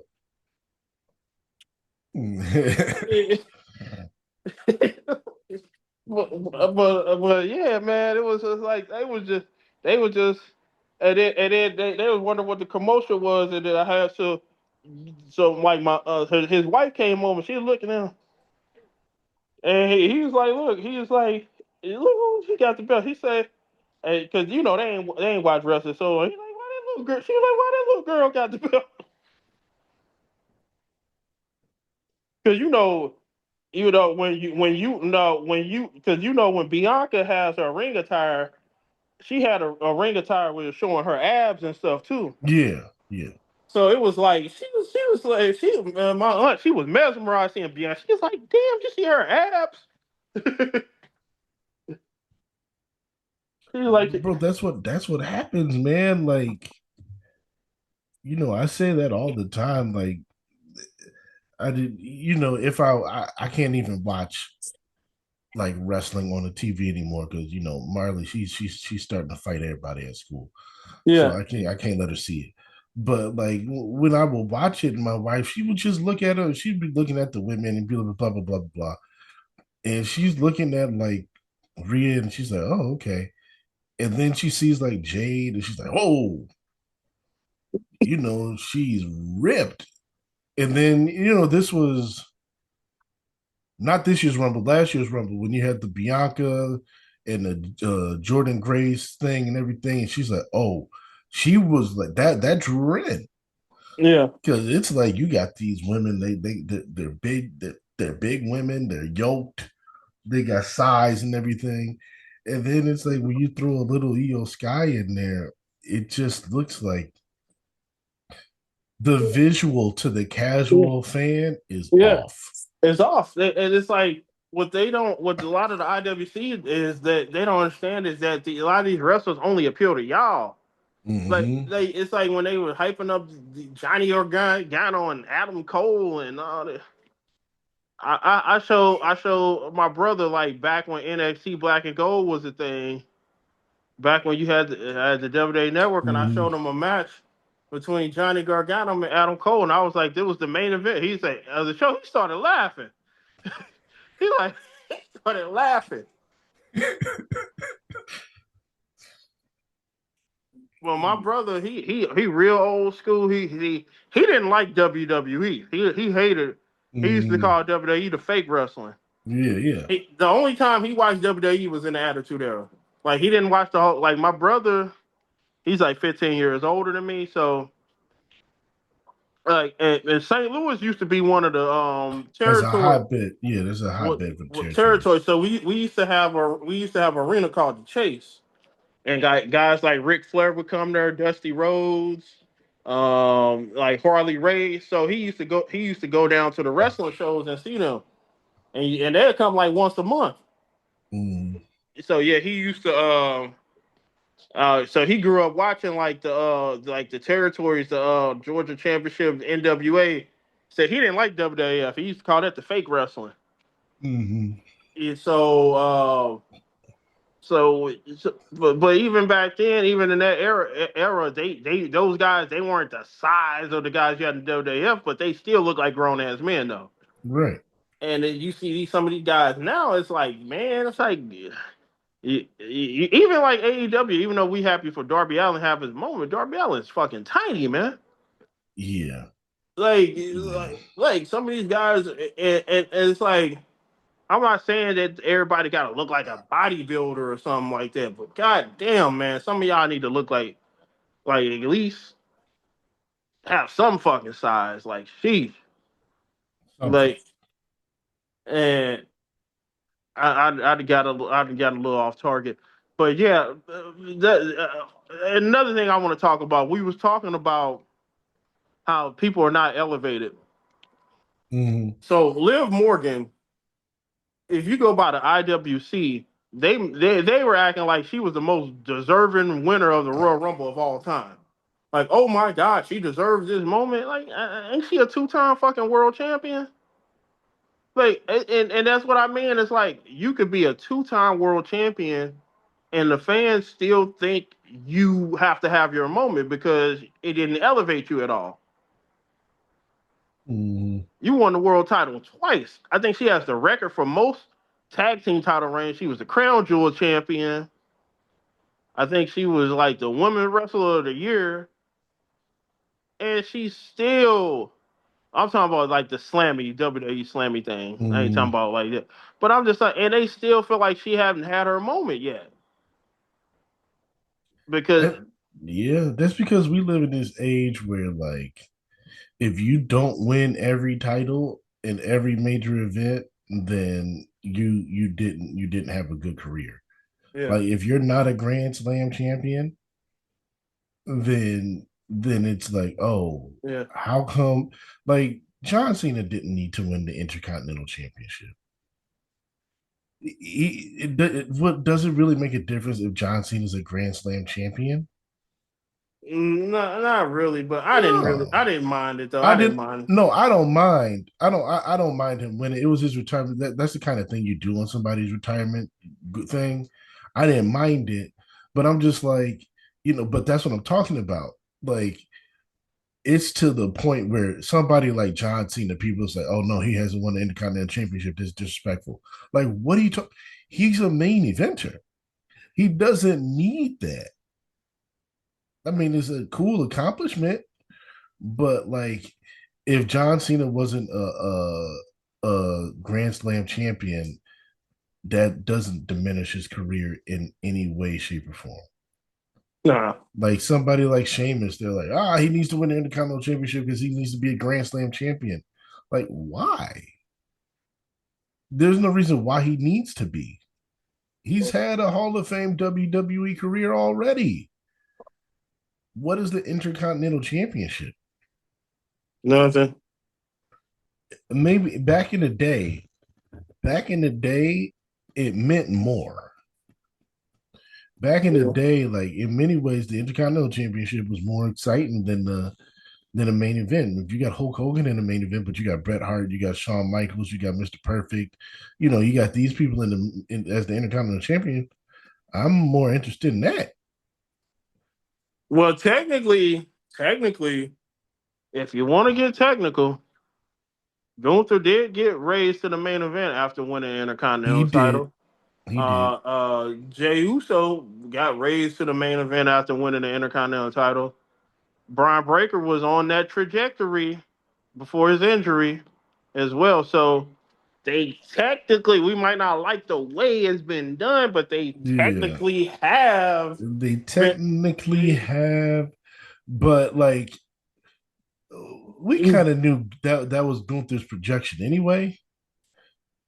Like Jay Uso, it's like didn't nobody thought that he was going to win. Nobody thought he was going to get that hot to where he should have been the And champion. his dumb ass No, screwed it up. and he messed it up. Back to being a fucking tag team wrestler. He messed it up. He couldn't hack it.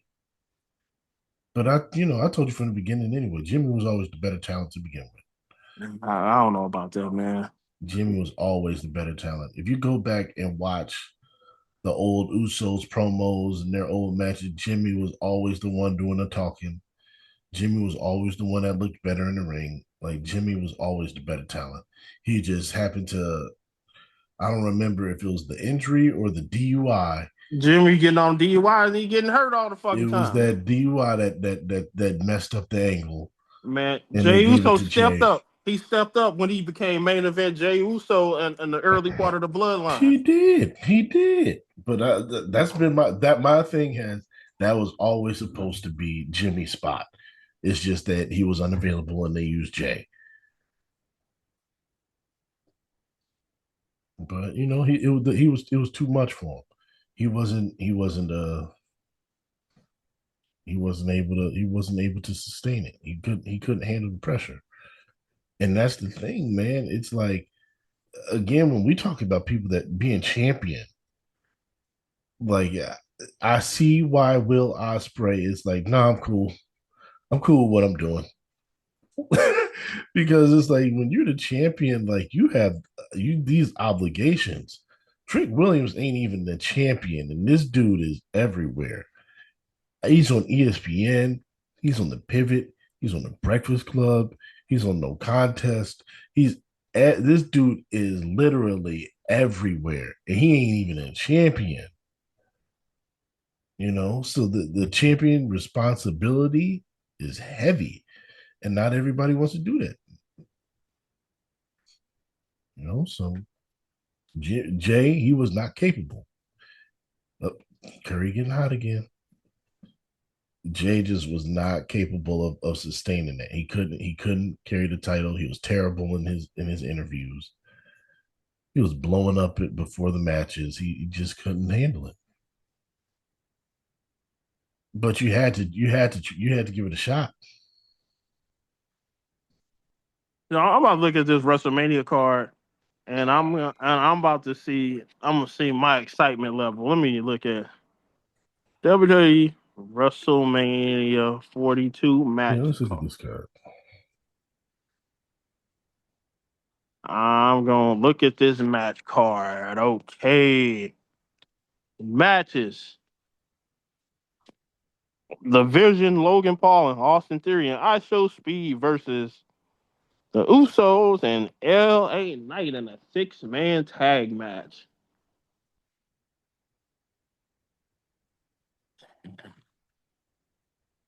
I think this could be entertaining. I'm cool with it. It could be entertaining. I'm cool with it.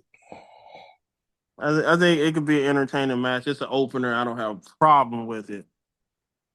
Jacob Fatu versus Drew McIntyre. I think the match is going to be good, and they've been trying to, spice it up. If fucking Garland, who was that got hurt? Okay, but might have been Bones Highland. But I think that match is going to be good. I think it was a little start and stop with the feud, but they've been trying to heat it up. Yeah, they confused that feud all up because And tie they Cody into the they bullshit. tied Cody into it, and it was like Jacob was this loose cannon after both of them, and then all of a sudden it's like I'm not mad at you no more, Cody. I'm just mad at Drew for no Yeah, reason. yeah, yeah. It's just this No, Cody had to muck shit up, but yeah, yeah, but I think the match itself be good. yeah, I think they're capable of having a good match. Stephanie Vac, I ain't gonna lie, I don't care about none of these women's matches. Stephanie Vacker versus Liv Morgan, who cares? I love Stephanie, and Liv has improved a lot, but I I don't don't care. care. I don't. Here's the Stephanie. Here's the problem with Stephanie. See, if Io Sky never would have won if they never would have did that stupid ass shit with her winning the title, like you know how she won the title. Yeah, If they never would have did that stupid ass shit, I would not had no problem with Io Sky winning the title when Naomi had to vacate it. I would have not had no problem with her, having a little short title reign at that moment. Hell, you could have probably even did Io Sky and Rhea Ripley at WrestleMania this year. that seemed to be what they were leading to until they like threw them in the tag team. No, but what I'm saying is, if you never would have did Io winning the title at WrestleMania, or you could have had her win this title her because Stephanie should have never won this title because you do not want your first title reign to be because somebody had to vacate it. Like Mm-hmm. now, if you have already been a world champ, it's like Then it's when fine. Yeah, Rhea vacated the title and Becky Lynch won it. It's Becky Lynch, so yeah. you're not gonna question her because you know her credibility. You're going back to a known commodity. Yeah, but when you have somebody that ain't been world champion, you don't want they. It's like when you had Carmelo Hayes win the title on the tape show. It was like stupid. This Yeah, was stupid. Like like you want her to actually really win it, beat the champion. yeah. You. It's like we said. I wanted them to strap the rocket to Stephanie, and I think we said since last year we were like, she's our we're penciling her in to be the Royal Rumble winner, Yeah, and then she won the championship. and Which and is like okay, fine. Like and then to make it and they've worse, cooled her off since. they had her feuding with freaking Nikki Bella and just it was like, oh my god. So I just don't care. It's like, and I already told you my thoughts on Liv Morgan. I don't think she's this you deserve it girl like everybody. Like she's a 2-time world champion, Yeah, which she's beyond you deserve it at this point. but it's like they don't know how to elevate nobody. She's just at the same level as she was. She's improved and stuff, but like she's not like I don't think Liv Morgan is like way better than she was like even 4 years ago. I think she's like marginally better. She's gotten better to the point where it's like, I think she's a better wrestler, but I don't think her character's yeah, that much better. she's a much better wrestler, and I wouldn't say she's a better character. I'd say she's more comfortable. Yeah, so it's like I don't see no wrestling. I don't think her character is great, but I think she's gotten more comfortable, like being on TV talking. I just think everybody think her promo because she talks like this and it's the lit. And she talks like this and What I think they need to do is before she has to do a promo, just let her flame up a joint.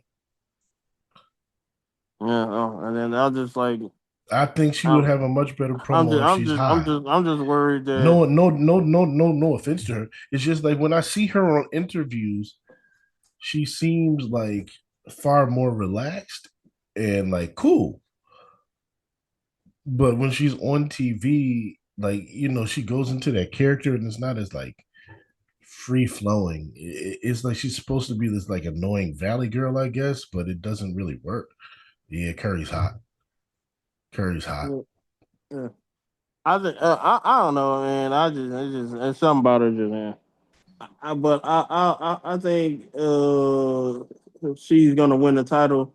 I think she's definitely gonna win the title. But what I just hope they're not gonna do is some stupid crap where she wins the title and like Roxanne Perez turns on her and we got a Roxanne Perez. I'm like, Oh, that's definitely the direction we're going in.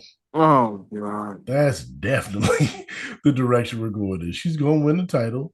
Her and Roxanne's going to feud. Dom is going to somehow be in the middle of it, and Roxanne going to win. And Oh then it's god. going to Curry's on fire now. Man, Yeah, Curry's on If fire Roxanne Perez Roxanne wins, gonna win, and then she's gonna turn it over to Raquel. That's just how it's gonna go. if Roxanne Perez won the world title, I'll be like, you gotta be kidding me. She's worse than Io Sky. If she could talk. Can she? Can she? No, I'm not saying she could talk, but like you could understand her. Yeah, I guess. It's just I wish I knew what IWC saw in her, bro, because I some of the people that IWC they see some in, I get it, but I don't know her. I guess you said she Andy Doll like this. I don't fucking know. But enough of that. Um AJ Lee versus Becky Lynch, who cares? I don't care. After AJ won in Chicago, I really don't care. Yeah, you didn't go to that show, did you? The cheapest ticket was $300. Ah, hell. See that's another thing I'm not about joking. WWE. So Kawhi,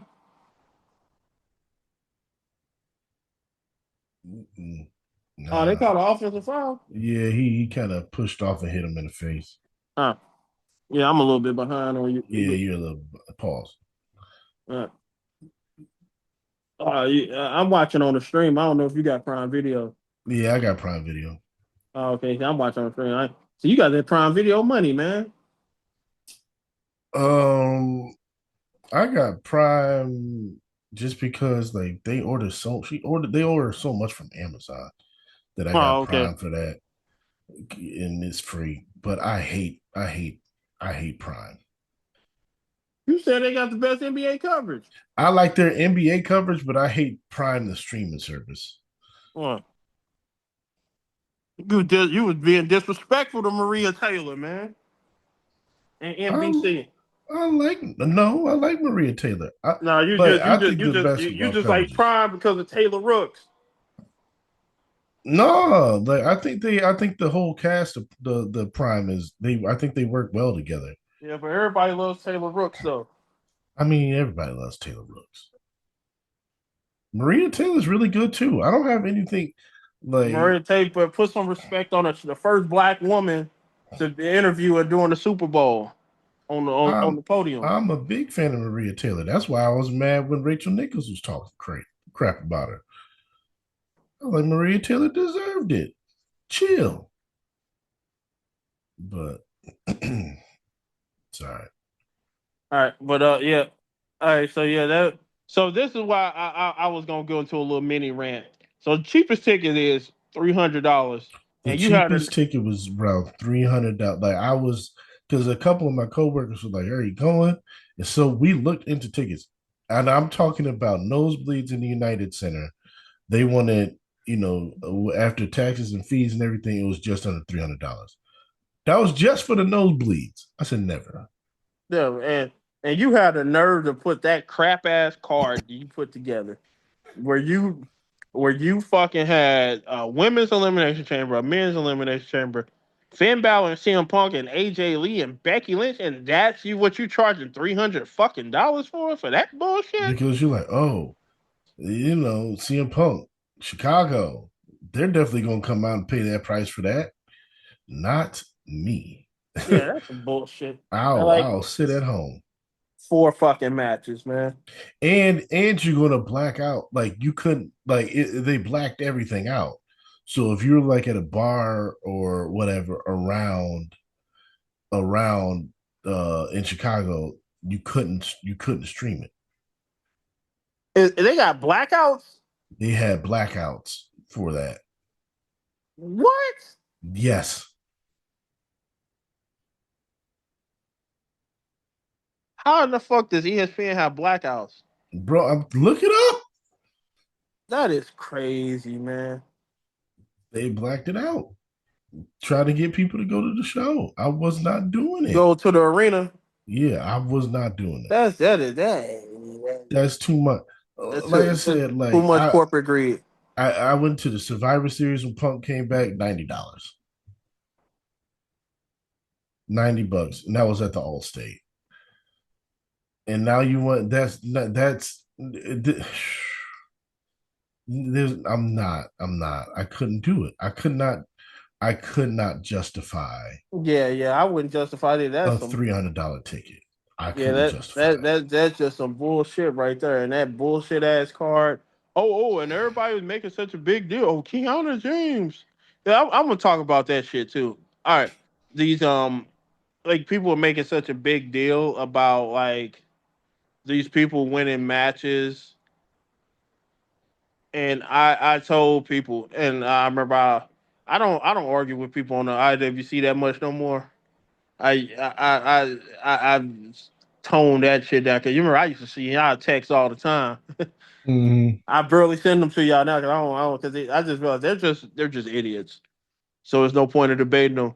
I remember everybody making a big deal about Kiana James Royal Rumble performance and her in the Elimination Chamber, and I was telling people that shit don't mean a goddamn thing. Nothing. It don't mean nothing. They're like, oh my god, they're about they're about to push her, and then I'm like, okay, where's she at now? Because you and I've said this on numerous occasions, you cannot push someone in multi-person matches because it's too much of focus on other people.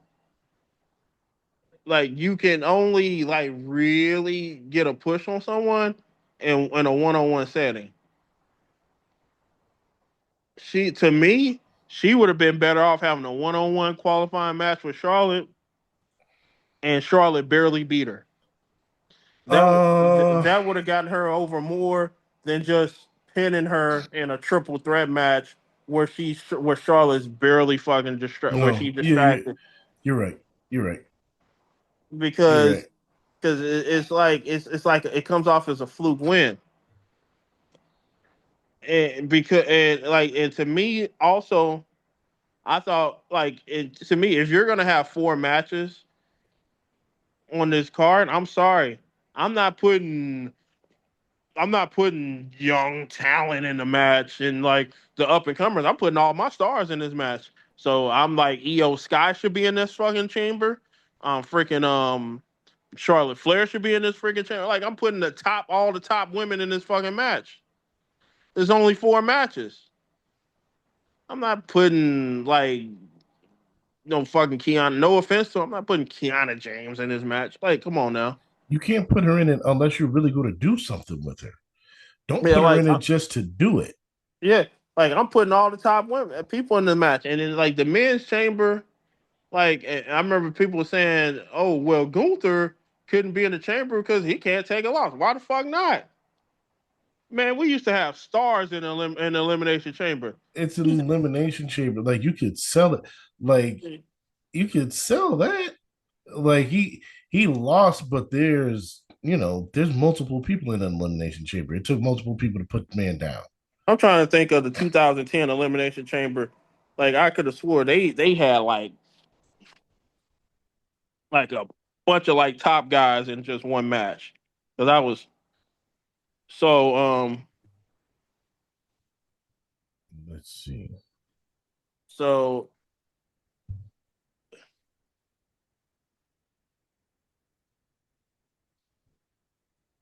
that wasn't the one. Okay, I'm trying to figure out the one. What was the one that the Edge got eliminated in and then came back? I think it might have been 2009.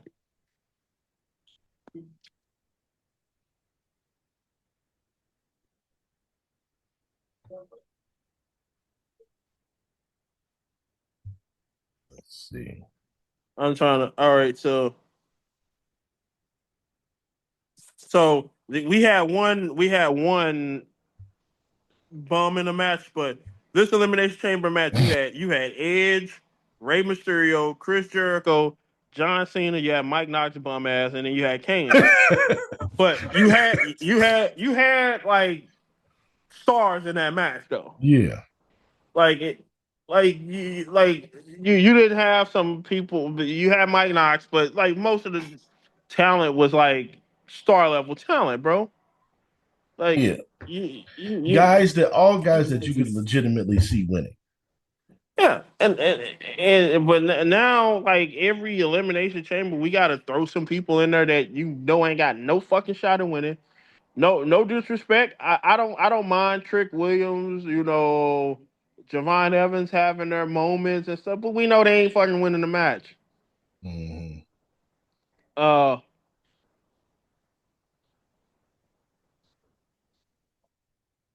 but so the main guys you had Cody, Randy Orton, they were in the match, and then like they didn't. They took out Jacob Fatu to put Logan Paul in the fucking match. Like Jacob Fatu should be in the match. Yeah. Like we know Logan Paul ain't fucking winning. So it's like, and I'm trying to think who else was in this match. It was Javon Logan, Evans, Javon Evans, Trick Williams, Randy Orton, Cody, Cody. Logan, and it was mm, somebody else. And Damian Priest. Priest, Yeah, like Priest. take him out of the fucking match and put Gunther in or somebody. They're building Damian Priest Yeah, it's like why is he in the fucking match? because he Like, was feuding with Drew McIntyre. and it's like, good grief, man. Like I remember the elimination chamber, I used to get excited because I remember the year you had when you had Goldberg, you had Triple H, you had Shawn Mm-hmm. Michaels, Randy. Like you used to have all your top guys in the elimination chamber because because it was one of those times where you could be like, hey, there's times where we don't get to see these top guys wrestle against each other. They can wrestle in the elimination chamber. Now they're trying to make it so certain guys don't get pinned. They got to protect guys, and Mm-hmm. like Triple H goes way too overboard with this protecting everybody crap, man. That's They're why not. every Yeah. every Raw there's going to be a disqualification. You got to the point now where like you saw where that person put in no realistic universe. Io Sky, Jade Cargill would be there. Like, what are you talking about? In realistic, like in a realistic universe, Jade would kill that little girl, bro. But Yeah. uh, like realistically, it should be like a 1 minute squash. Like if you want to get realistic, but it's wrestling, so you can suspend disbelief. Mm-hmm. But it's just I don't know. I ain't mean to go off on a tangent. It's just man, that just that's just bull crap. They charge that much money, man. It is, but I don't mind because oh Lord, it's like I said. When they first announced like these 2 day WrestleManias and 2 days SummerSlams and everything, I said they let them. Just go ahead. They can get all the money they can now because if the booking doesn't hold up, the money grab is going to end. So it's starting now where they still got the two thing, but they still got the two nights. But now we're going to have to drop prices. Now we're going to have to drop prices. Then what's going to happen is You know, it's gonna these $300 tickets. These the $300 tickets is now gonna be $100 because we gotta fill up the arena, Or they don't get and then embarrassed. and it's gonna get in. And then what's gonna happen is you're gonna drop the tickets down. The book is gonna continue to stink, and you're not gonna be able to fill it. So now you got two half filled nights. So now you're gonna have to go back to one night. Oh, but they don't So go back to. They can't go back it's to one night. it's going to happen if the booking Man, does that not you would be improve. admitting failure if you go back to one night. If the booking does not improve, they would not be able to justify having two nights at these prices. But they be waving the white flag, Jamaal. They too prideful for that, man. They're gonna have to. It's been you can make money even if you go back to one night. If you go back to one night, you're still going to have these cities bidding on WrestleMania. You're still going to get paid to put WrestleMania in these cities. You're still going to be able to fill up the stadium for a night. You're Should have still going never to went get to all two the nights to begin with, like man. you're still going to be able to generate a lot of money, but you're just not going to be able to do it for two nights back to back. Should have never been. That's all. Should have never been two nights in the fucking first place. But It should hey, have never been two nights in the first place. But they got hot enough to where they could support it. So I can't get mad at look, you for taking I can't, advantage man, of what you're hot because you're of when you're greed, hot, man. as long as you know Jamal, that greed it's going to always get have the done. bad end, and greed always does, man. It does, and that's why I said they're going to have to get humbled. It's not like pay-per-views for WrestleMania wasn't always in these arenas. They were in stadiums. They expanded, but they can if they have to pull back, they will pull back. I don't think they will, man. They too far gone, man. You don't have to. They putting ads in the rings and stuff. They But don't have to because eventually that's just they're not going to get enough. uh, Because it's like I when that Fox deal ran out, like I was like they're drawing rated. Like I don't understand why Fox would be like, nah, we'll need them no more. Until I started seeing all the ads around the show, and I'm watching like when you watch basketball and all these other things, you're seeing car commercials, you're seeing diamond commercials, you're seeing cell phone, you're seeing all this stuff. And then around WWE, you see cell phones, but it's Cricket Wireless. It's Slim Jim. It's Snickers. It's stuff that I could get with pocket change. Like that's not bringing in a lot of ad revenue. Like so, I get it. I get it now. So when I see that they're doing these partnerships with these things, I'm like, I when are you going to elevate to something bigger? And now, did you see that they're coming out with a new like a new like fan subscription service? man, fuck that shit. It's like they're trying to do everything they can. Like, hey, we're going to give you like behind the scenes. What more behind the scenes access could you possibly give me? You have Unreal. Killing the business. Unreal kills the business, but I can talk about that for another day. Mm. We got to talk about this great Fatal 4-Way Women Tag Team match with the Irresistible Forces. It's Charlotte Flair and Alexa Bliss, Bailey and Lyra, and the Bella Twins, possibly. Who Is cares? Bailey going to be on there? What you mean? Hey, look, man. At this point, I can't guarantee whether Bailey's going to be on WrestleMania or not. All right, man, stop it. We ain't got no returning Becky Lynch this year, so she No, good. what if they pull it for Io Sky? They're not gonna do that. They ain't got no history. Let's stop it. Stop it. I swear, if they pull her for Io Sky and Oscar or something, I would laugh so hard. They're gonna pull it for Io Sky and Kyrie Sane. That's what they're gonna do. Yeah, but that match, I don't care who wins. Who cares? No, I want Lash Legend to win. That's the only person I care about in that match. Seth Rollins versus Gunther. I don't IWC Wet Dream. I don't care. Like I'm sure the match is gonna be very good, but I Mm. the whole thing doesn't make sense to me. And then you got Cody Rhodes and Randy Orton with Pat McAfee. If If Orton if loses, Seth Rollins isn't going, if Braun Breaker's not healthy enough to go against Seth Rollins, just leave Seth off WrestleMania. yeah, I guess. But we haven't talked about the most important match, the main event: Cody Rhodes with Randy Orton. Cody Don't Rhodes care. versus Randy Orton with Pat McAfee. But here's the stipulation: if Orton loses, Pat McAfee will leave professional wrestling business for good. Why is this a fucking Why is that a stipulation? who Who gives a cares? fuck if he leaves some like that? Like, I think it's indicative of the whole thing where the reports are like they went to Pat first and Pat was like no, I do not want a WrestleMania payday. I don't want to do this. and, and they couldn't get anybody else, so they had to throw him a Godfather offer.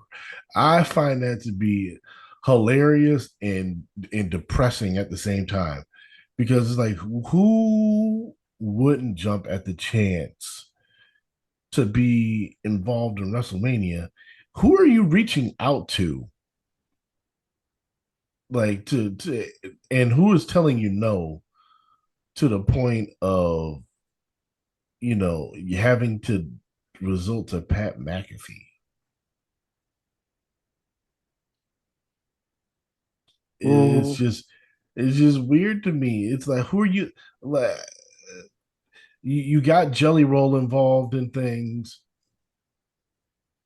We got Ice Show Speed in this. We got Lil Yachty. Like, who are you reaching out to? And turning you down to the point where you're like, all right, let's just throw a whole bunch of more money at Pat McAfee to convince him to do it.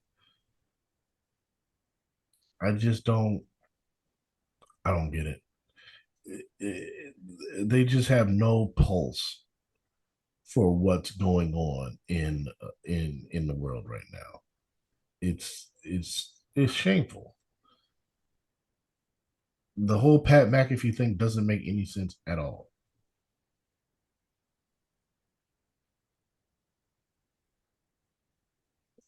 But you all know, right.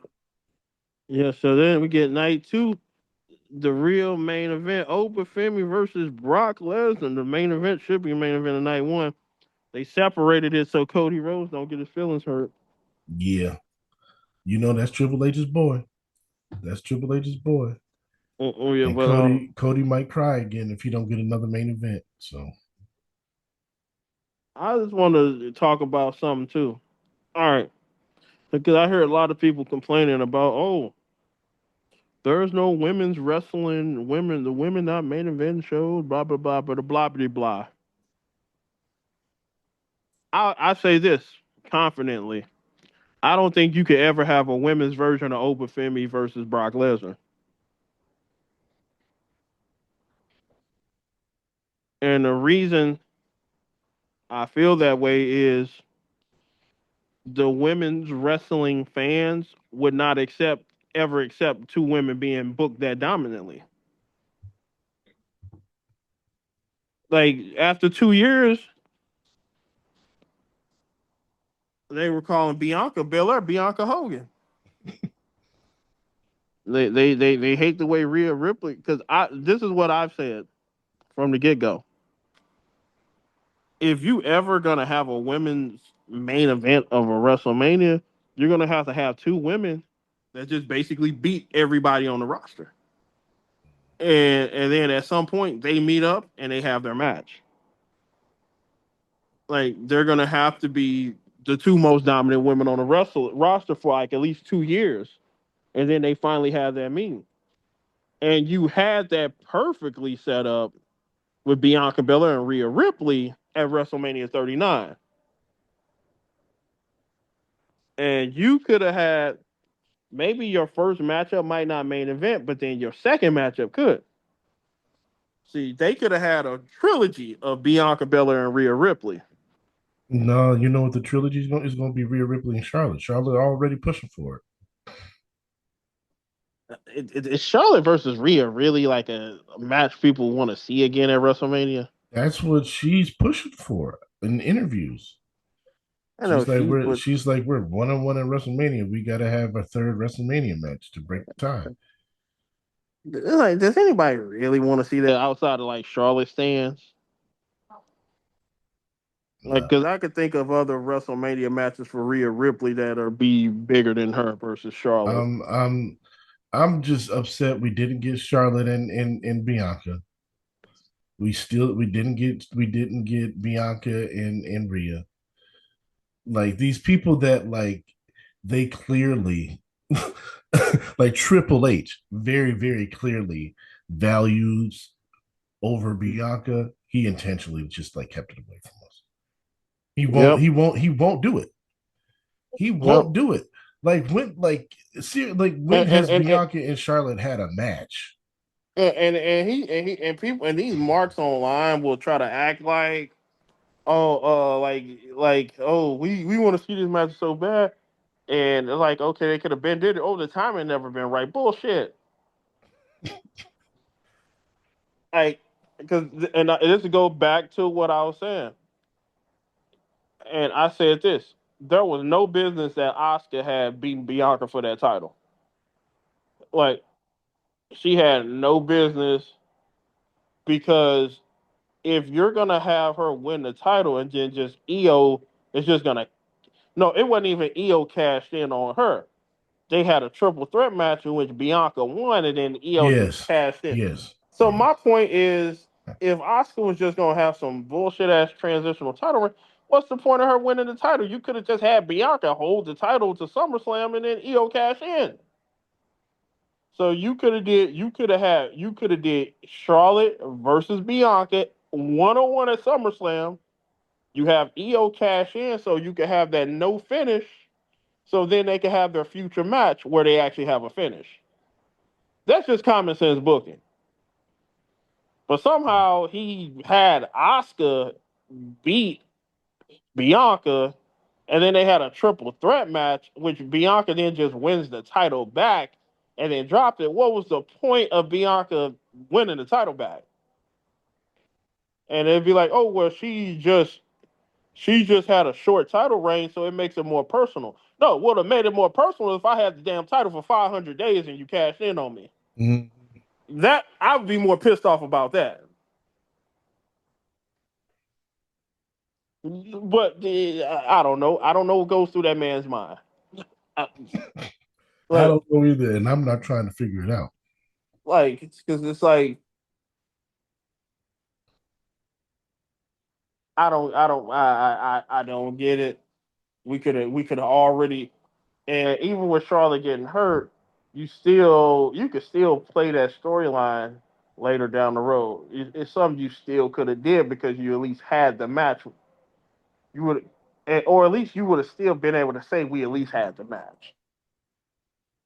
I still say from the get go, Bianca versus Rhea should have been at WrestleMania 39, and everybody was saying, well, they had to have a match in front of fans, and Rhea had to prove that she could beat Charlotte. What the fuck, she didn't. Stone Cold Steve Austin never beat Bret Hart.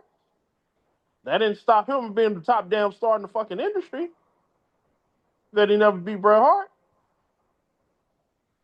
I don't get what this. Oh, she had to beat Charlotte. No, she didn't. She can't beat Io Sky, but she had to beat Charlotte. Yeah. Like, stop it. Like, no, you had Bianca, who was this unstoppable force. She was dominant. She had been champion for a year. You had Rhea rising up the ranks in the Judgment Day. This one, Rhea was at her hottest, in my opinion. Yeah, I agree. You have those two collide. That's where you have a Mania 39. And they've been teasing it with the Rumble. Yeah, that's when they should have had the first match. I don't want to hear about no damn Rhea and Charlotte. Like, that's when you should have had the first Bianca and Rhea match. Then you could have had the second match at this Mania 41 we just had. Uh, Mm-hmm. Bianca would win that match because we obviously know Rhea would have won the first match. Right. But then the second match, Bianca could have won, and then you could have had a future rubber match.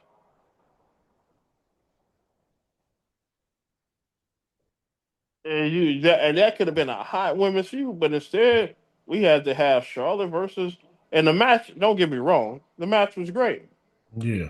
but what has Charlotte done since that? But you couldn't do that because Triple H did not want Bianca over Rhea. No, That's all it is. He did not want Bianca over Rhea. He had to find a way to knock Bianca down a few pegs.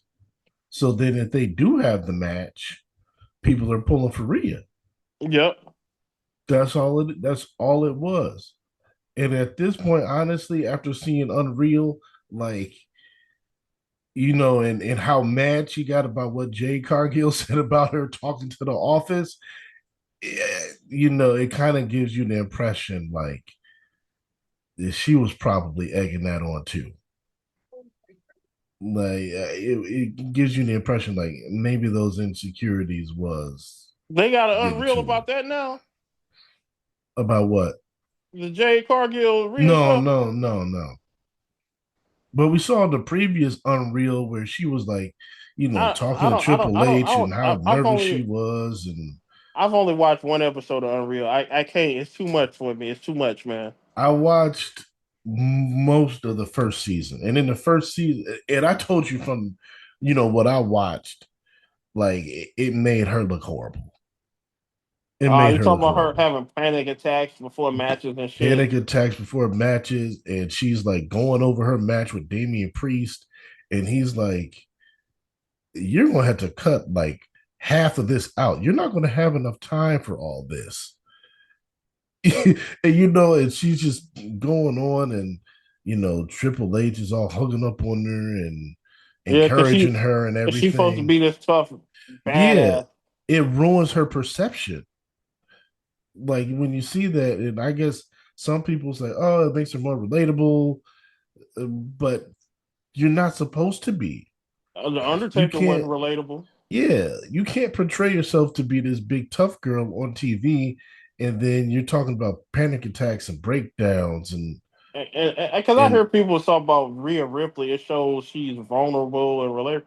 Rhea Ripley's not supposed to be she's not vulnerable. supposed to be. Yeah, this is that's the point. You're not supposed to be vulnerable. That's not your role. you're supposed to be an enforcer. That's it. You can be vulnerable after your career is over. And be like, no, I was going through this and this and that and this, and it took a lot for me to portray it. But you know what? That's something that I've said. That's been um I've said that, and it's not like I've noticed that a lot of people that's got like a lot of tattoos and like the facial makeup and stuff, like, you know, some people use that as a mask for their insecurities, right? And as a way to kind of like draw in attention and to make them, and it kind of makes them feel confident where they're not already there. And it kind of feels like that's what that does for her. And that's fine. And I get, but it's hard for you if, in this world of wrestling. It's very difficult for you to sell me on you being this person on TV, and but you're this person off of TV. Like wrestling is very unique in that way. You're not an actor to where I could buy this and I was just playing a role. It's over. You're not a basketball player where it's like, all right, you have these insecurities, you have these panic attacks, but you still go out there and get 50. You're a wrestler where your perception matters. It's a Yep. big deal. So if I perceive you as this tough, like it's that's part of the business. it's a very unique aspect of the wrestling business, but it matters, and you have to protect that. And looking vulnerable and stuff is fine. Like, people should be able to express their vulnerabilities and everything.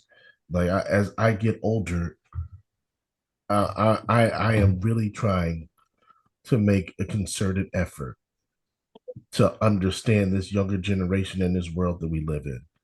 I'm really trying to understand, like, mental health and the terms, and uh all these different things.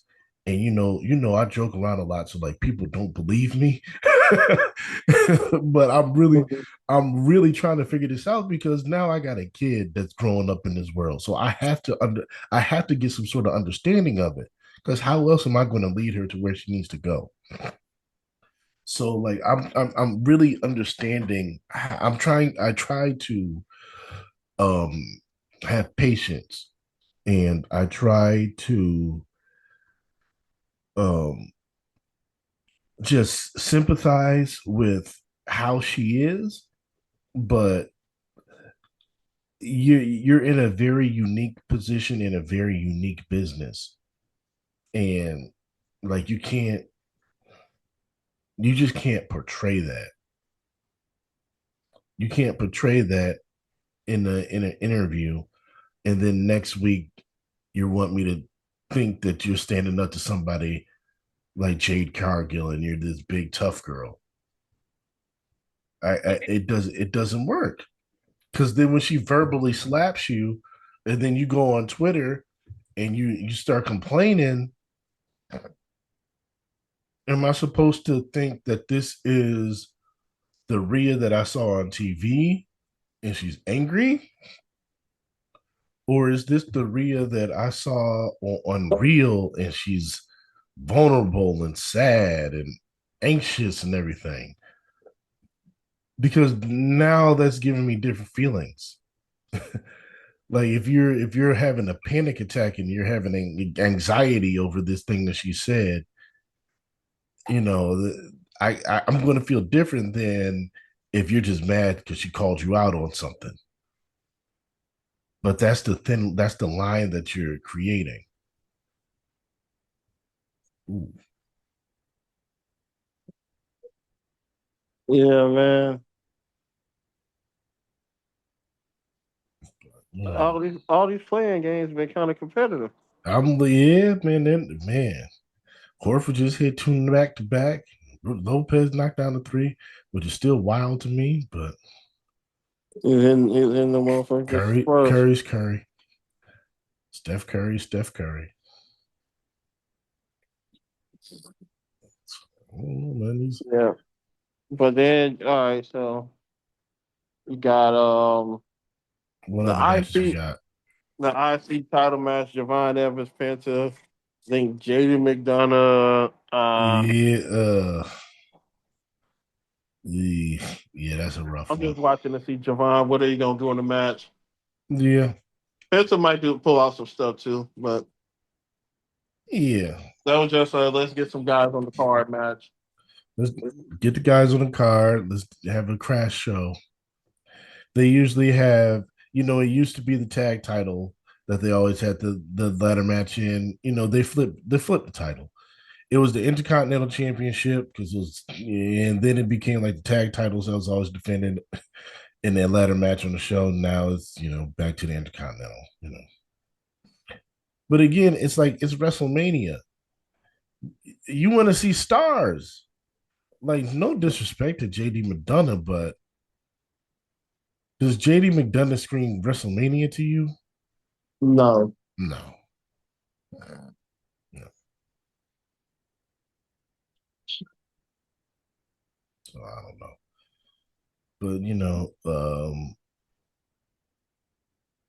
I'm kind of like you. I don't really know if I want Javon Evans to win. I want Javon Evans to win the championship, but I think I would rather him, like, somebody like screw him over, and then he later on wins it, than to, like, climb the ladder and get the belt. But I hope he has his WrestleMania moment too. So I'm kind of torn on it.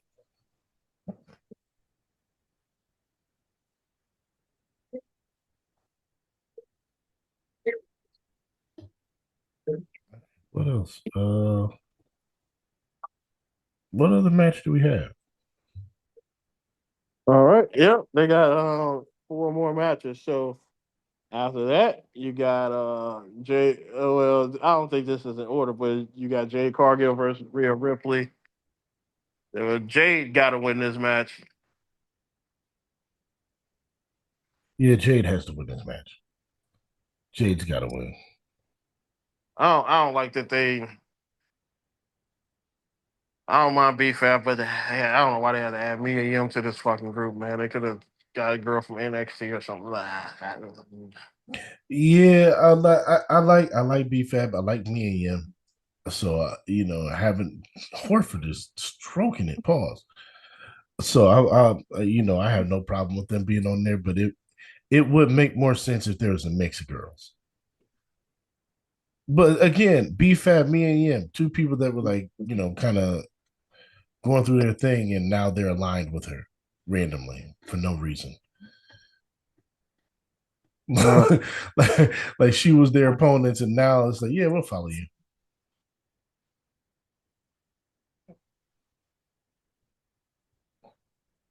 mm.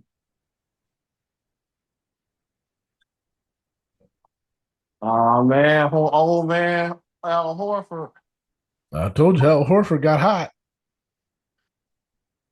That's crazy. All these games been competitive, man. Yeah, I'm still mad about Al Horford about the Magic City thing, but Yeah, you can blame Luke Cornett too.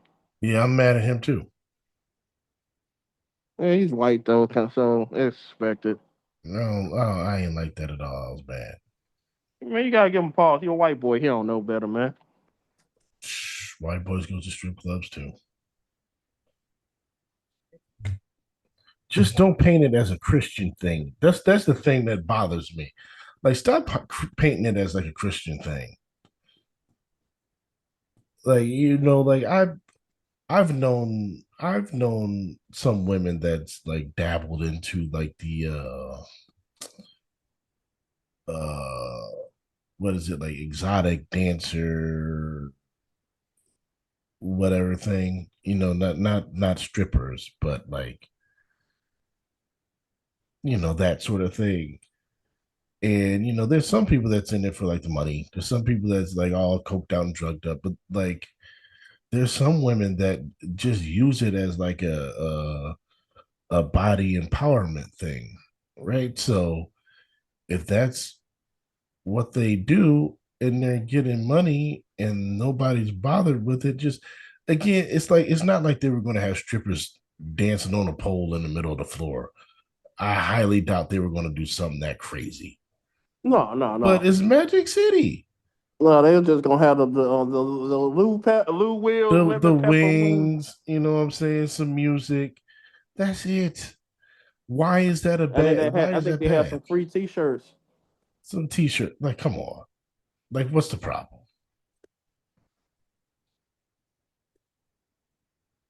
No, I think some people that like that Magic City gonna be promoted. I don't care. I don't care what they like. They should have. I wish they would have done it anyway. So you saying they hiding behind that Christianity? Yeah, they hiding behind Christianity, and I don't like it. Maybe that's how they Mm, believe, Jamaal. yeah, whatever. Oh, there go Curry again.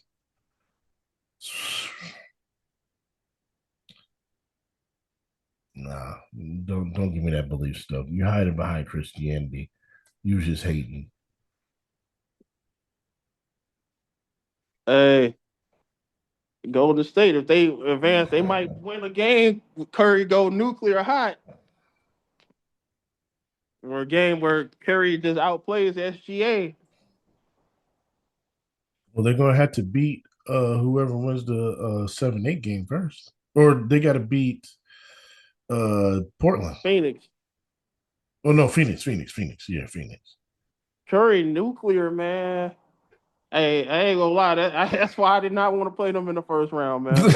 Because he could get hot. But you know what? Porzingis has had a really good game too. Porzingis has had a very good game too. But man, I wonder, man, what's gonna happen with Jimmy Butler, man? You gonna be getting paid like 50 something $1 million. He gonna be on just to sit on the sideline, man. Next year, if all goes well next year, and they got a healthy Jimmy Butler, a healthy Porzingis, When did he come back? He gonna a, miss most of the season. a healthy who? Jimmy? Yeah. I don't think he'll miss most of the season. Hey, Will, man, he just got hurt.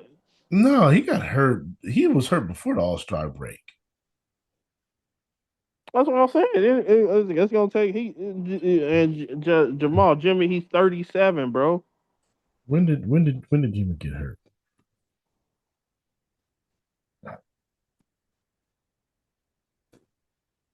Well, I don't know how old Jimmy Butler is. Oh, he tore his ACL in January 19th. So like, yeah, he come back before the All Star break. Come back around the All Star break. That'll be a year. 36, man. Gonna be 37 this year, man. It's gonna be harder to recover as you get older, man. Yeah, absolutely, absolutely. That's what I'm saying. If he comes back at the All Star break, healthy Jimmy, healthy Porzingis, healthy Curry, Oh they can man. make a run.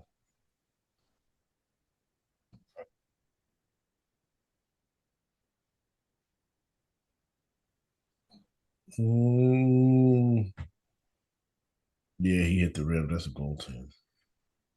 Oh, so the Clippers, they gonna be up out of here. Yeah.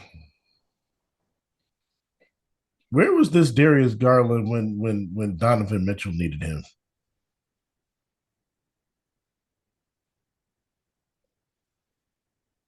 Oh, it was Gucci Mane. You said what? I said it's the referee that looked like Gucci Mane. Oh, the snitch. Yeah. All right, but then we got Sami Zayn versus Trick Williams for the United States Championship, man. Trick Williams has to win that. I hate this match for the U.S. title because it didn't need it. It didn't need it. It didn't need it. Sammy didn't need to beat Carmelo. And the funny thing is that they don't understand that the fans are mad that Sammy beat Carmelo Hayes and they're taking it out on him. Like they already like Trick Williams, but now they're double mad because you beat Carmelo Hayes. So yeah, Sammy's a heel now, and they don't understand it. So Sammy's going to have to turn heel in this game or in this match. He's going to have to. That's what I think. Sammy gonna win. He gonna cheat to win, and they gonna make Trick Trace.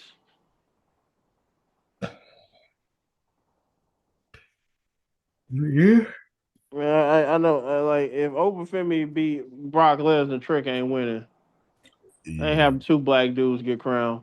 Look, you got Obafemi, you got Trick, and you got Javon.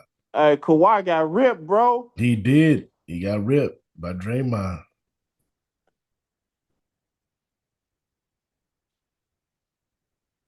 Motherfucker Shrek about to be fucking clowning. Look at this goofy ass nigga, man. Can't stand Draymond, man. Hey y'all, looking ass nigga, boy.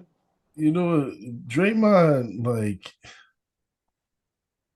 He's an overachiever too. I know. he's an overachiever. He's lucky that he ended up on the right team for his skill Right place, set. right time, man.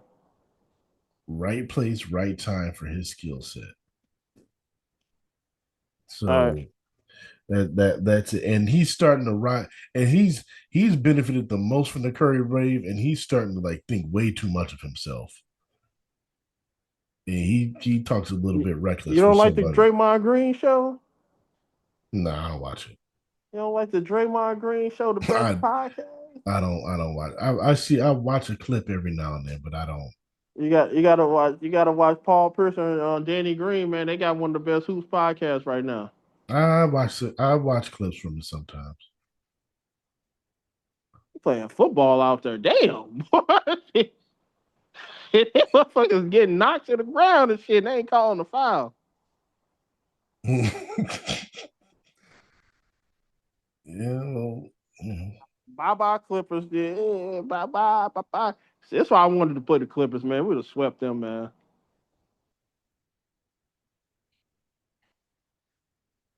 Bye bye Clippers. Yeah. Good luck, OKC. Shit. Glad I ain't got to play them. But hey man, they still gotta beat Portland, man. Or the Suns, man. Yeah, so yeah. They ain't gonna beat Phoenix. They might not, but I'm just saying I would rather not play them and this guy just goes off. He Like could get we hot. yeah, like we played them in back to back games earlier in the season. Now the Spurs are obviously a different team than they were earlier in the season, but Yeah. we lost to them twice because he had 46 in one game and 49 in the other game. It could just be one of those nights, man. It could be one of those nights you If can't he play lapse on if they defense. play OKC, he's gonna have a game where he outplays SGA. Watch. Oh yeah. And the crazy thing, like they would be a nightmare matchup for him if they had Jimmy Butler Yeah, because Porzingis could cancel out Chet. He could cancel out Chet because whatever Chet brings, brings the exact same thing. And so Curry and if Curry gets hot, Curry could cancel out SGA. and Draymond gonna have a couple of elbows up in the chat. Yeah, You know, yeah. So it he could might it kick could him in the nuts. it could be crazy. Like if they would be a bad matchup for OKC if they had a healthy Jimmy, but they ain't got a Yeah. healthy Jimmy, so they'd be lucky to win a You know game. who is healthy though? The Demon Finn Balor versus Dominic Mysterio, man. The Finn Judgment Balor Day. gonna win, but Dominic The, should win. the Judgment Day, the stable that never ends. They just keep changing. They just keep changing members of it, but it just keeps going. Just let it go. And then Roman Reigns versus CM Punk for the world title. Main event, man. What? Where are the young stars? And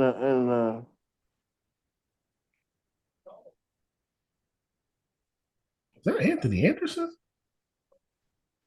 Where are the young stars?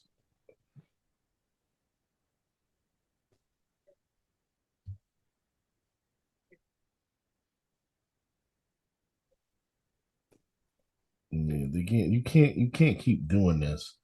Like they're both in. All your champs are in their 40s. Like you gotta have young talent, man. You gotta have young talent, and that's another reason why things they feel stale. There's all these old guys.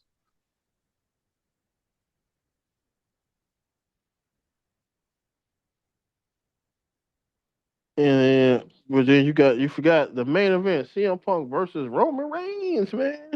The battle of the promos, man. Now they gonna get physical. They gonna have the match.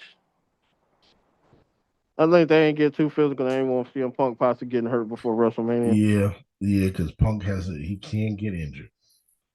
He can't get injured. So I don't know, man. It's CM Punk finally got his WrestleMania moment. He finally got his WrestleMania main event. I thought he main evented last year though. Yeah, but that's not night two, Josh. That's night one. It's not the same. Night one is a just as equal main event, No, man. it's not. It's equal, Jamaal. They equal. It's equal now, man. It's not equal. You know what? It's not equal. That's what they said. They We said it's got, we not got, equal. well, why, we got to stop acting like night two is the real main event. Look, I'm just telling you what they told me. So you saying night two is the real main event? That's what they said with Bianca and Sasha. Yeah, but you're not telling me that Cody versus John Cena was a real main event, and you trying to tell me Triple H was going to be a main event NXT said to deliver that it wasn't as big, man.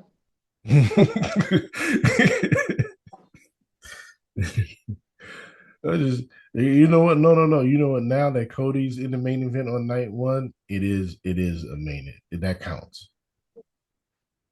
That counts. Since Cody's in the main event of night one, it actually counts now. Before it didn't count.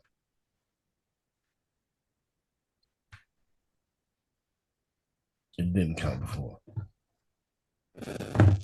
Like, did anybody think that Kevin Owens and the Usos was a main event? They said that wasn't a real main event. It all depends on who it is. If it's one of their favorites, it's a main event. If it's not, it's not.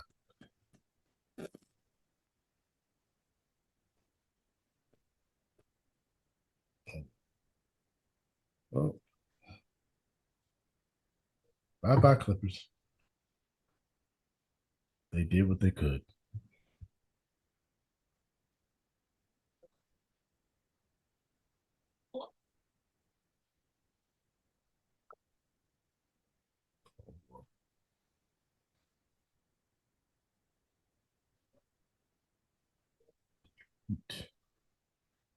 Mm-mm-mm. No, WrestleMania, man. I'm gonna have some matches that I know I'm gonna fall asleep on night one. Yeah, I'm definitely not gonna watch it live, and it's gonna be. I don't know how long it's gonna take for me to finish watching it. Honestly, I still haven't finished Dynasty yet, so you know, I try. I do try to like watch. I at least try to watch all the pay-per-views, but sometimes this stuff just isn't. It just isn't interesting. I'm trying. I'm tired of trying to force myself into watching something that's just not interesting.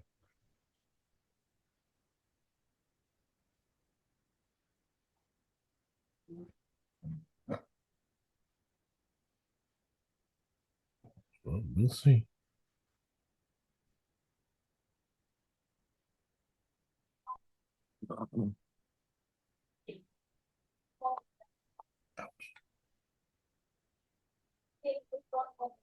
Um,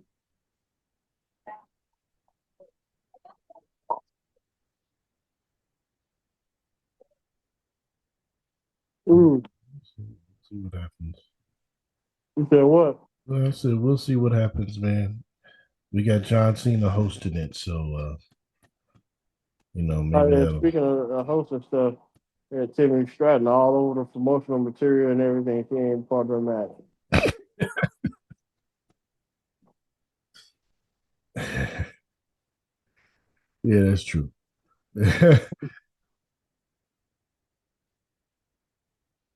But it's Tiffany Stratton, man. You gotta be nice to Tiffany Stratton, man.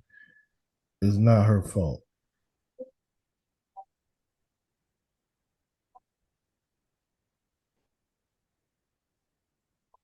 She was supposed to be in it, man. They hating on Tiffy time, man. Tiffy time ain't part of it. Julia ain't part of it. EO Sky ain't part of it.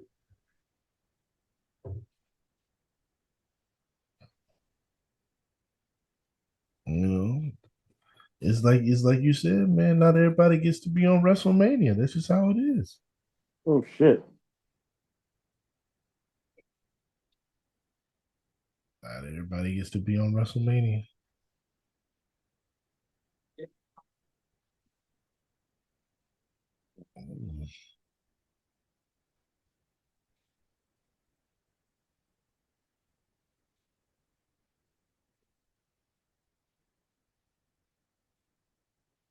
Where do you think they transition after? after Mania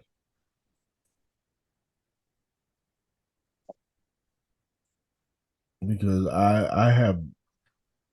I have little idea where they plan on going with most of what they're doing.